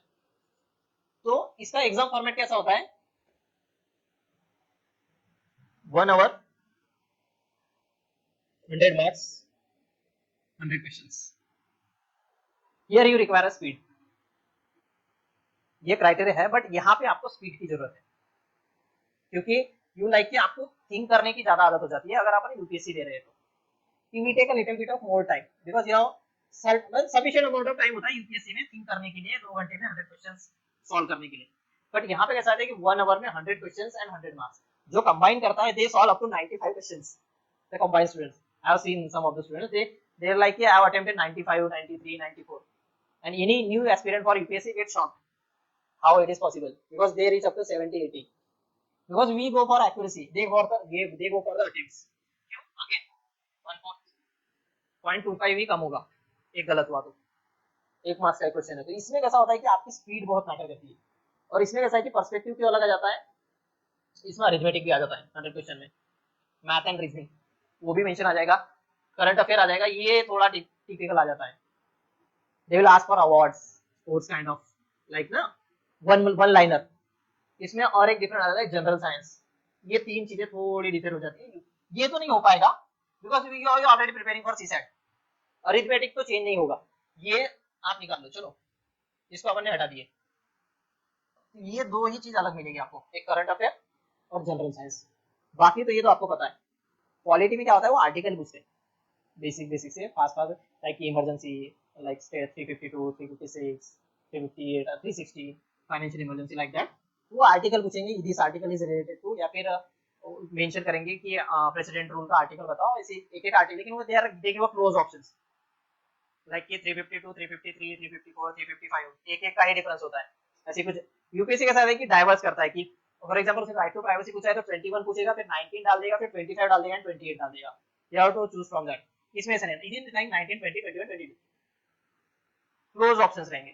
तो यू शुड नो एग्जैक्ट पता होना what kind of thing again. तो current affair, polity, history, geography ये आ जाएगा, लेकिन इसमें भी हिस्ट्री ज्योग्राफी अगेन थोड़ा खेल कर जाता है स्टेट पर्सपेक्टिव थोड़ा सा. बट ओवरऑल अगर आपका इसमें अच्छा हाथ है तो ये कहीं ना कहीं आपको इन चीजों से ओवरकम कर देगा कि you get all the math questions correct. State services के स्टूडेंट्स का क्या होता है कि ये इसमें थोड़े वीक होते हैं जनरली, अरिथमेटिक्स में, मैथ्स, रीजनिंग में वीक होते हैं थोड़ा, क्योंकि उनका ऐसा है कि वो जीएस पे या फिर उनको रट्टा करने में ज्यादा उनका ध्यान होता है. क्योंकि सीसैट इज लाइक कि सिर्फ सीसैट अलग से है तो पैसेज पे ही पास करते सब. They even don't go for maths. Passage से निकल रहा है तो क्यू मैथ तक जाना है, तो इसमें एक एज मिल जाती है कि अरिथमेटिक में आप अच्छा स्कोर कर सकते हो. तो this is a good option for that. इतना समझ आ गया. ग्रेजुएट लगेगा सभी एग्जाम के लिए, ग्रेजुएट ही लगता है इन डिसिप्लिन. इसका एक मेंस होगा, फिर प्रीलिम्स हुआ तो इसका भी मेंस होता है. एग्जाम स्ट्रक्चर कैसा रहेगा, 2 पेपर रहेंगे, एक कॉमन पेपर रहेगा सभी पोस्ट के लिए और सेकंड होगा पोस्ट स्पेसिफिक होगा. जैसे कि एसटीआई के लिए सेल्स टैक्स इंस्पेक्टर है तो इकोनॉमिक्स बैकग्राउंड से थोड़ा ज्यादा आएगा, ऐसे नहीं क्या. पीएसआई है तो पहले लॉ का था, अभी ये शायद कम निकल गया है. लॉ पहले कायदे पूछते थे, कायदे लाइक आईपीसी का सेक्शन ये किस बारे में है, IPC this section is about like कि वो एक था लॉस के बारे में, बट वो आईपीसी का अभी चेंज कर दिया आई थिंक. बट एक सेकंड पोस्ट स्पेसिफिक पेपर रहेगा, they will ask in detail about that. Like कि अगर टैक्स इंस्पेक्टर है तो they will go for economics kind of thing. एक रहेगा, each paper will be of 1 hour, negative marking again 1/4. 2 ही पेपर होंगे. इसमें सिर्फ इंटरव्यू सिर्फ पीएसआई के लिए होगा, बाकी इसमें सिर्फ डायरेक्ट सिलेक्शन है. एसटीआई एसओ इज लाइक कि pass these two written papers and you are selected if you are in the list. एक डिस्ट्रीब्यूशन है पेपर 1 में क्या क्या आता है. इसमें एक नई चीज आ जाती है, you have to study about Marathi. Any state exam you have to study about the state language. ये कैसा है, ग्रुप बी ग्रुप सी है तो you should know about it. क्यों बताएं, इसका एक रीजन है कि you have to work at a lower level in a state. जो पीएसआई होगा, एसटीआई होगा या फिर क्लर्क होगा, तो उसे इस चीज के बारे में पता होना, क्योंकि आप महाराष्ट्र से हैं तो आपको उतना चीज मराठी के बारे में पता होनी चाहिए. ये बेसिक क्राइटेरिया. और ये स्टेट टू स्टेट होता है, हर स्टेट में होता है. If you go in the south, state specific subject will be included in the lower post. So it's like they include in 50 question 100 marks. Grammar रहेगा, Marathi grammar will be there. So Marathi grammar मुझे भी उतना कुछ detail में पता नहीं है Marathi grammar के बारे में. अलंकार, आई थिंक अलंकार और क्या क्या होता है, हां, व्याकरण, अलंकार, समानार्थी शब्द, विरुद्धार्थी शब्द. This much I can recall from 10th. तो एक थोड़ा सा मराठी एक सब्जेक्ट होगा वो, लेकिन थोड़ा सा नहीं, 100 मार्क्स का होगा, so big deal. Then English, English easy है for any UPSC aspirant, English is easy thing because आप सब चीज इंग्लिश में पढ़ते हो, तो एक you get used to it, like here the newspaper helps a lot. ठीक है, न्यूज़पेपर रीडिंग आपका कंटिन्यूअस है ना, तो यहाँ बहुत हेल्प करता है। Despite if you don't know some of the rules of grammar, you can identify the wrong statements from its structuring only, अगर आप रेगुलरली न्यूज़पेपर पढ़ रहे हो तो। अरेंजमेंट ऑफ स्टेटमेंट में भी हेल्प होता है, तो इसलिए न्यूज़पेपर पढ़ना है इस चीज के लिए हेल्प है कि आपके इंग्लिश में और इंप्रूवमेंट में बहुत काम करता है। You get to know new words, you know about the structuring of the statements, these things. Then general knowledge 20 question 40 marks. इसका ऐसा है कि पेपर 1 में देखा जाए तो आपने जनरल नॉलेज पे बहुत कम मार्क्स है, 20 question 40, maximum marks are here 50 questions 100 marks, again 30 question 60 marks. Language पे ज्यादा फोकस है, देख रहे हैं ना ग्रुप बी पे, क्योंकि उन्होंने ये जनरल नॉलेज वगैरह प्लेलिस्ट में देख लिया, वो लैंग्वेज का कमांड देख रहे हैं लोअर लेवल पे, क्योंकि they have to work at a lower level, those who are selected. And then after that paper 2 focuses on general abilities and subject specific knowledge with 100 question 200 marks। एक paper 2 रहेगा subject specific रहेगा, again for different different post very करेगा। सिर्फ PSI के लिए एक physical test और interview होता है, उसमें एक रनिंग होगा, दो टाइप का रनिंग होगा, एक 100 मीटर वाला होगा and 1600 metre I think, then long jump, और इसमें पुलअप्स भी होता है पीएसआई में। देन उसके बाद में 50 मार्क्स का इंटरव्यू होगा, अगर आपने वो फिजिकल टेस्ट क्वालिफाई कर दी, क्वालिफाई होती है फिजिकल टेस्ट, उसके बाद में इंटरव्यू 50 मार्क्स का होता है। देन एक मेरिट लिस्ट लगेगी, after that you get selected for sub inspector, police sub inspector, lower level पे होता है, you know the PSI. Then MPSC group C Saral Seva, it is also called as a Saral Seva. Simply exam दो, इसमें कोई interview वगैरह नहीं होगा, कोई फिजिकल टेस्ट नहीं होगी, सिंपल रहेगा, एक एग्जाम फॉर्मेट में रहेगा, एक ऑब्जेक्टिव टाइप रहेगा, आगे कंबाइन, और इसका एक ही क्वेश्चन होता है कि 1 घंटे का पेपर रहेगा, 100 question 100 marks, combine and group C. थोड़ा लेवल डिफरेंट आएगा इसका, और थोड़ा इजी आएगा rather than combine. 60 minute time allocation. Then subjects वही रहेंगे, current affairs, civics, history, geography, economics, general science, aptitude test and arithmetic, same subjects, but इसका level थोड़ा इजी हो जाएगा।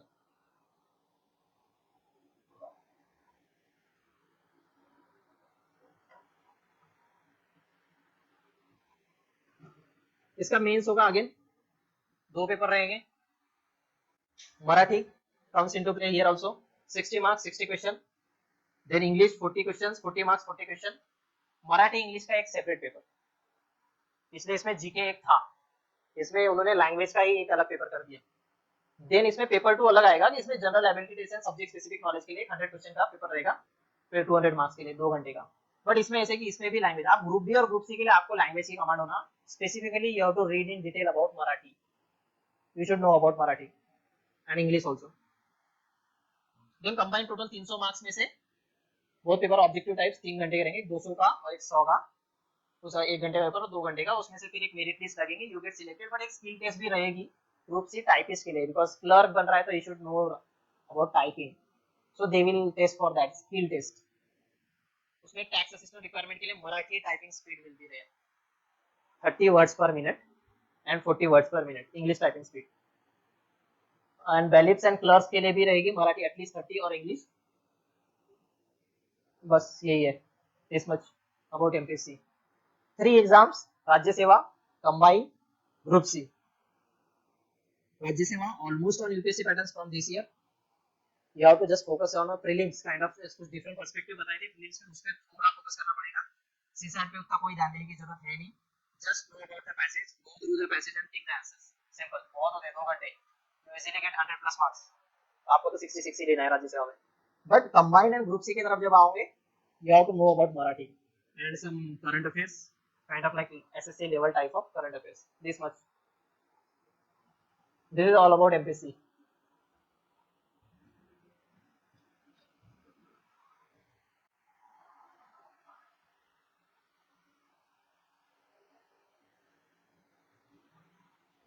Let's see something about SSC। लग गया क्या? एनर्जी डाउन लिखी। एसएससी सीजीएल,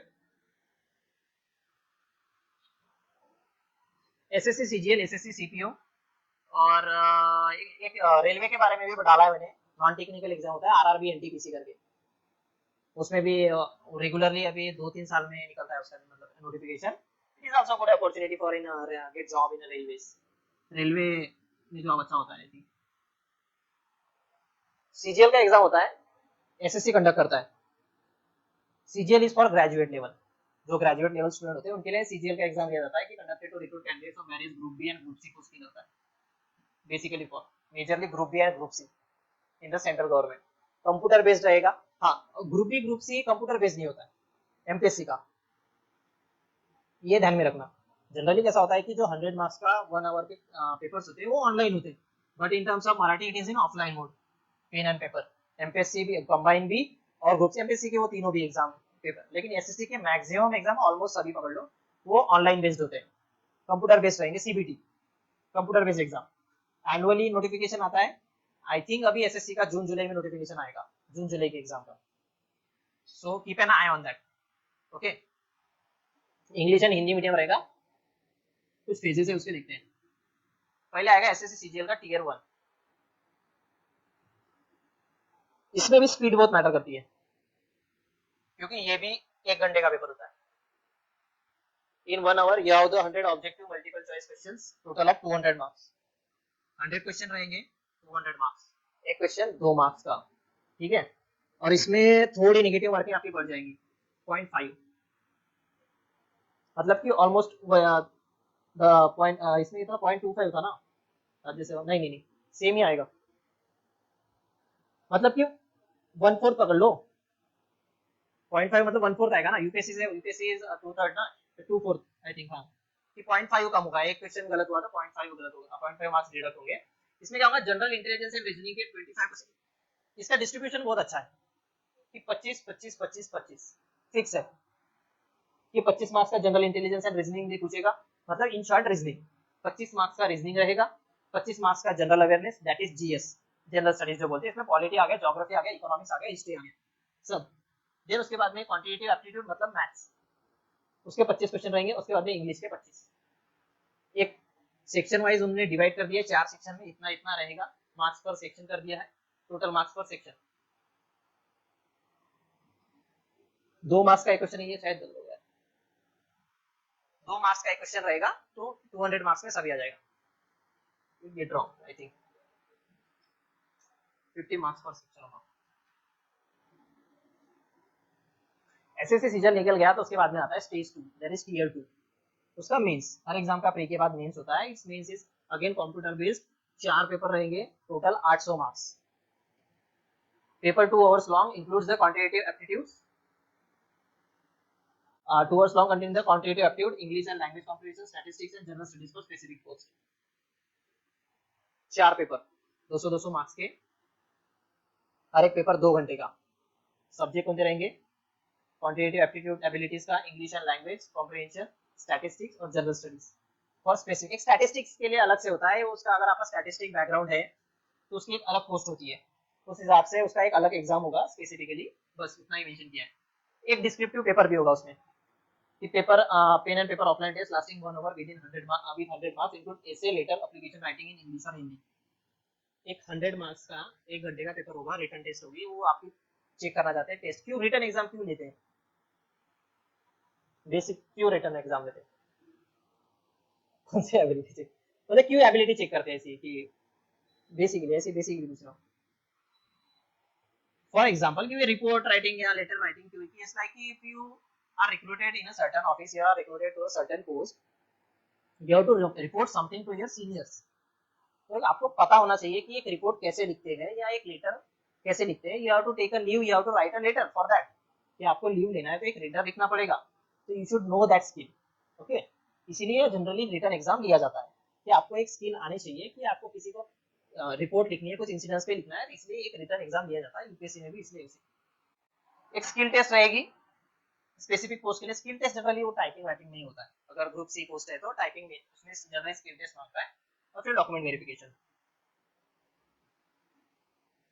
एज क्राइटेरिया उसमें सेम है UPSC, 18 to 32 years age criteria I think छूट गया था। Relaxation for reserve categories +3 +5 and पीडब्ल्यूडी +10 एज आई टोल्ड अर्लियर। फिर होती है CPO. CPO is for CAPF only. UPSC CAPF देखा था, असिस्टेंट कमांडेंट था, असिस्टेंट कमांडेंट के अंदर 4 से 5 सब इंस्पेक्टर काम करते हैं, जैसे कि मैंने बताया था कि उसके अंदर में काम करते हैं, तो वो यहाँ से रिक्रूट होते हैं, एसएससी रिक्रूट करता है सब इंस्पेक्टर, तो उसको एसएससी सीपीओ एग्जामिनेशन बोलते हैं।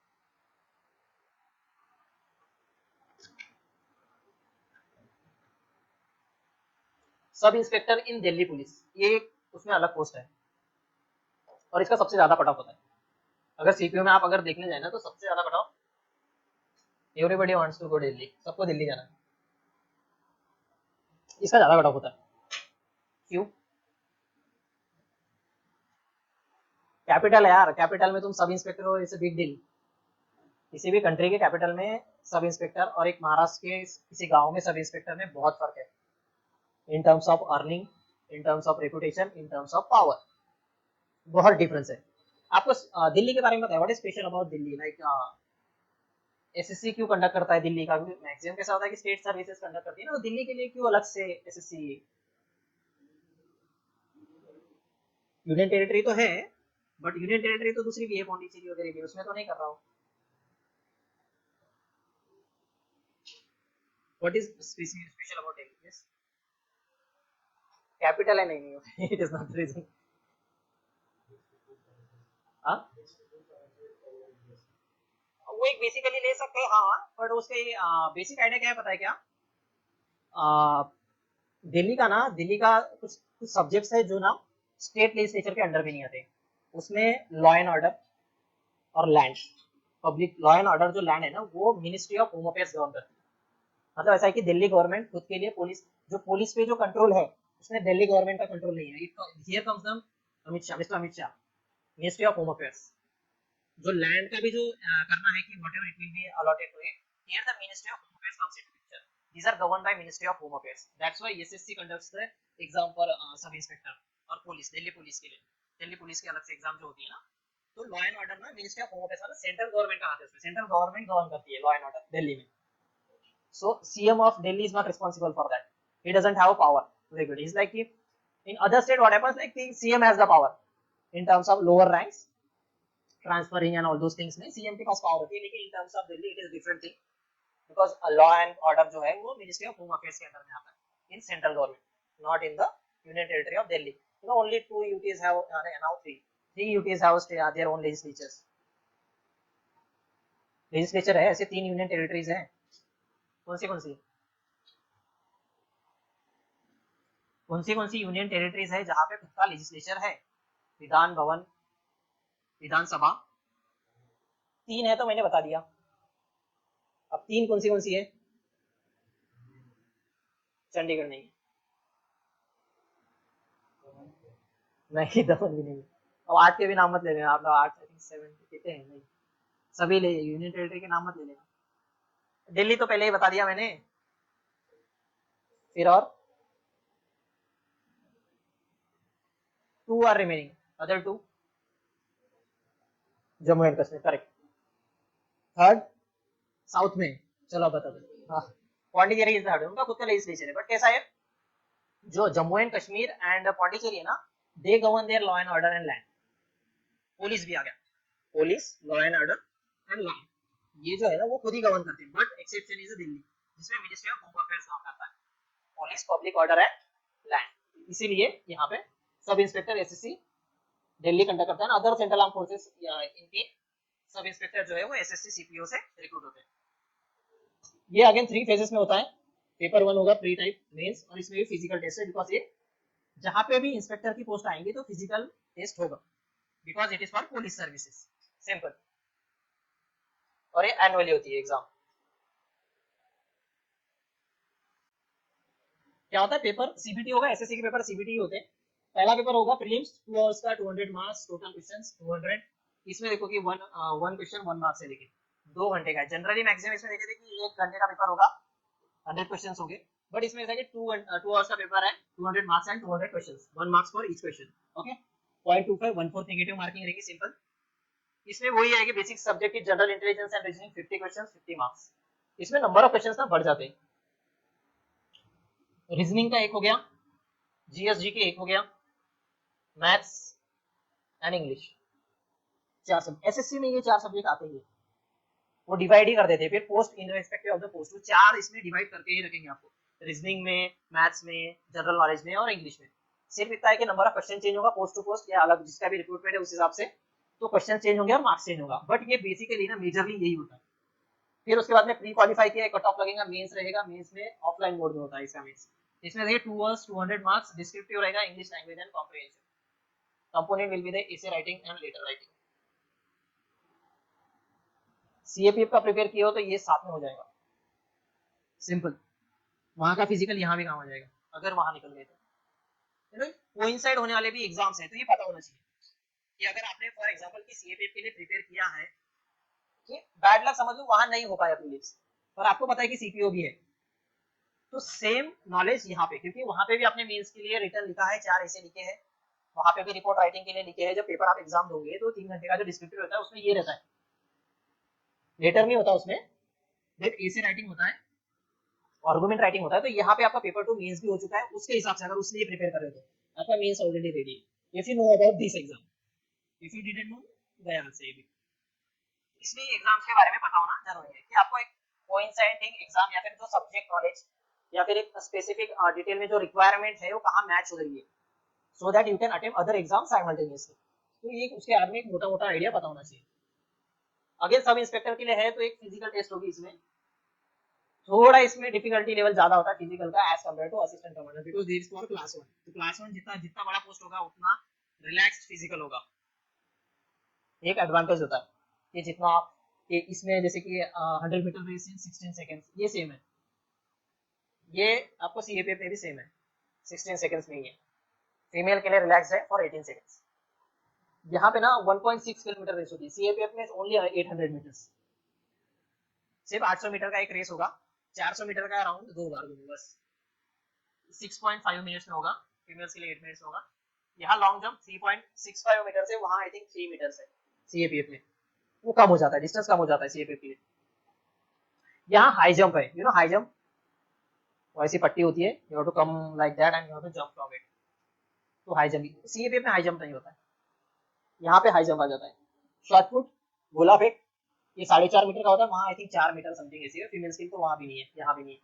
सिर्फ इतना कि थोड़ा फिजिकल स्टैंडर्ड्स ना बढ़ जाता है इसमें, क्योंकि लोअर लेवल का पोस्ट है। आप जैसे जैसे नीचे जाओगे वो कांस्टेबल वगैरह वहाँ तो बहुत डिफिकल्ट होता है, वहाँ तो झुंड में भगाते हैं। भर्ती भर्ती पता है ना आपको, पुलिस भर्ती जो देने जाते हैं कितने meter, at least 50 to 100 students just run like that, भाग रहे जो पहले आ गया बस, उस टाइप का नहीं होता। ये ऑर्गेनाइज होने, क्योंकि ये एग्जाम निकलने के बाद होता है, इसलिए ऑर्गेनाइज्ड होता है और स्टैंडर्ड होता है, ठीक है। Eligibility criteria any bachelors degree, ठीक है, रिकॉग्नाइज्ड यूनिवर्सिटी से। इसमें भी सेम सीएपीएफ जैसा एज क्राइटेरिया लेकिन 20 से 25 साल, जो कि अपने सीएपीएफ में निकाला। अगेन रिलैक्सेशन होगा एज पर कैटेगरीज, ये भी होता है पता है आपको क्राइटेरिया, आईपीएस के लिए भी क्राइटेरिया, हाइट का criteria, you know about that. जब मेल्स का 165 नहीं है तो you are not eligible for IPS.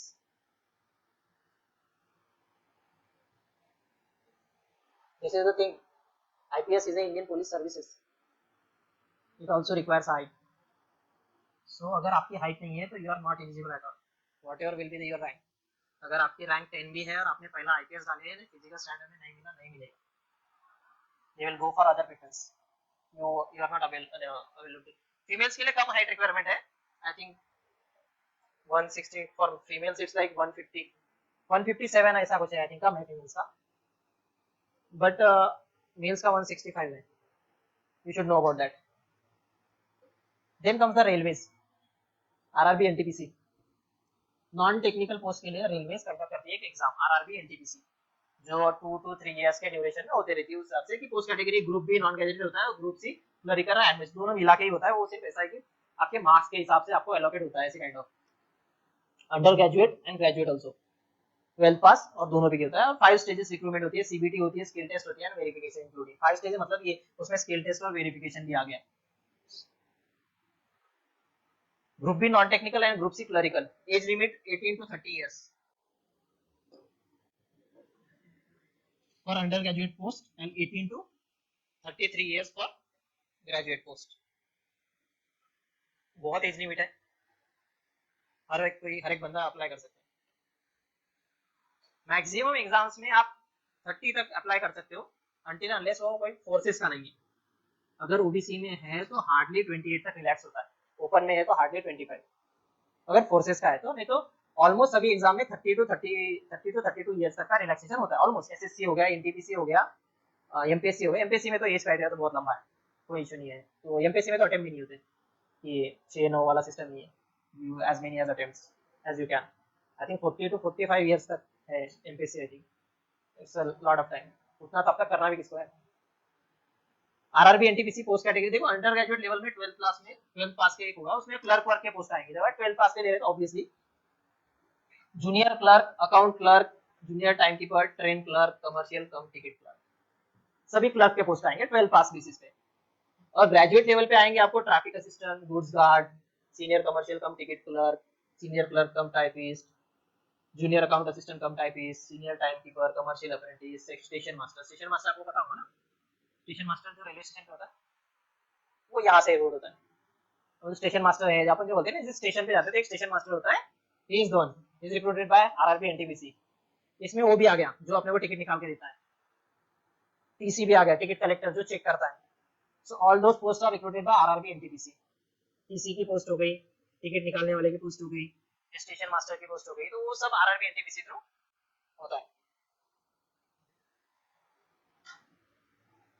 First stage रहेगी ऑनलाइन मोड की, objective duration 1.5 hours 90 minutes, total number of questions 100, 1/3 negative marking रहेगी।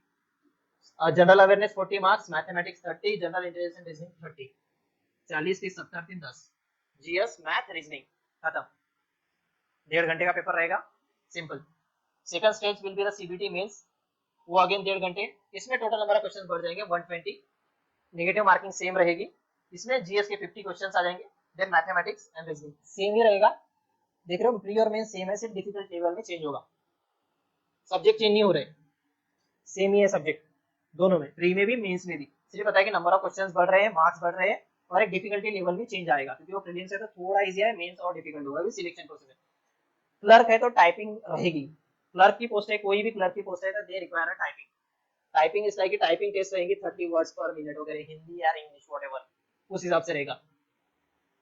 Then CBT marks is consider for second stage. ये जो है ना, सेकंड के मार्क्स कंसीडर किए जाते हैं इसमें रेशियो में, मतलब कि जो असिस्टेंट, सिंपली बता रहा हूँ, मेंस के मार्क्स के हिसाब से आपको पोस्ट मिलेगा, वो जो लिखा है मैंने, जिस हिसाब से आपके मार्क्स रहेंगे उतनी अच्छी पोस्ट मिलेगी। ऐसा है कि पोस्ट अलग अलग है, लेकिन कुछ कुछ पोस्ट के एडवांटेज है, कोई डेस्क जॉब होता है और कोई टीसी होता है। फॉर एग्जांपल इसकी जो डेस्क जॉब है, वो रेलवे के जो ऑफिस है वहाँ पे एक डेस्क जॉब होता है, जो ऑफिस जो स्टेशनरी जॉब है, फॉर एग्जाम्पल इंडियन रेलवे, आपने नागपुर का रेलवे स्टेशन देखे, वहाँ पे वो एलआईसी के ऑफिस में एक रेलवे का ऑफिस है सेपरेट, जस्ट रामझूला जाते हो लेफ्ट साइड में एक रेलवे का ऑफिस है, वहाँ पे भी वही जॉब के लिए रिक्रूटमेंट एक ही एग्जाम लेगी, आरआरबी एनटीपीसी, और जो रेलवे स्टेशन पे जॉब है उसका भी सेम ही होगी। बट ऐसा है कि पोस्ट डिफर करेगी, वो एक जगह पे बैठा है, आएगा वहाँ 10 से 5 काम करेगा चले जाएगा, और एक है जो रेलवे स्टेशन में बैठा है, वैरी कर रहा है ना, वहाँ वहाँ फिजिकल एक्टिविटी उसे करनी पड़ रही है, उतना आवाज भीड़, इसीलिए मार्क्स मैटर करते हैं इस एग्जाम में।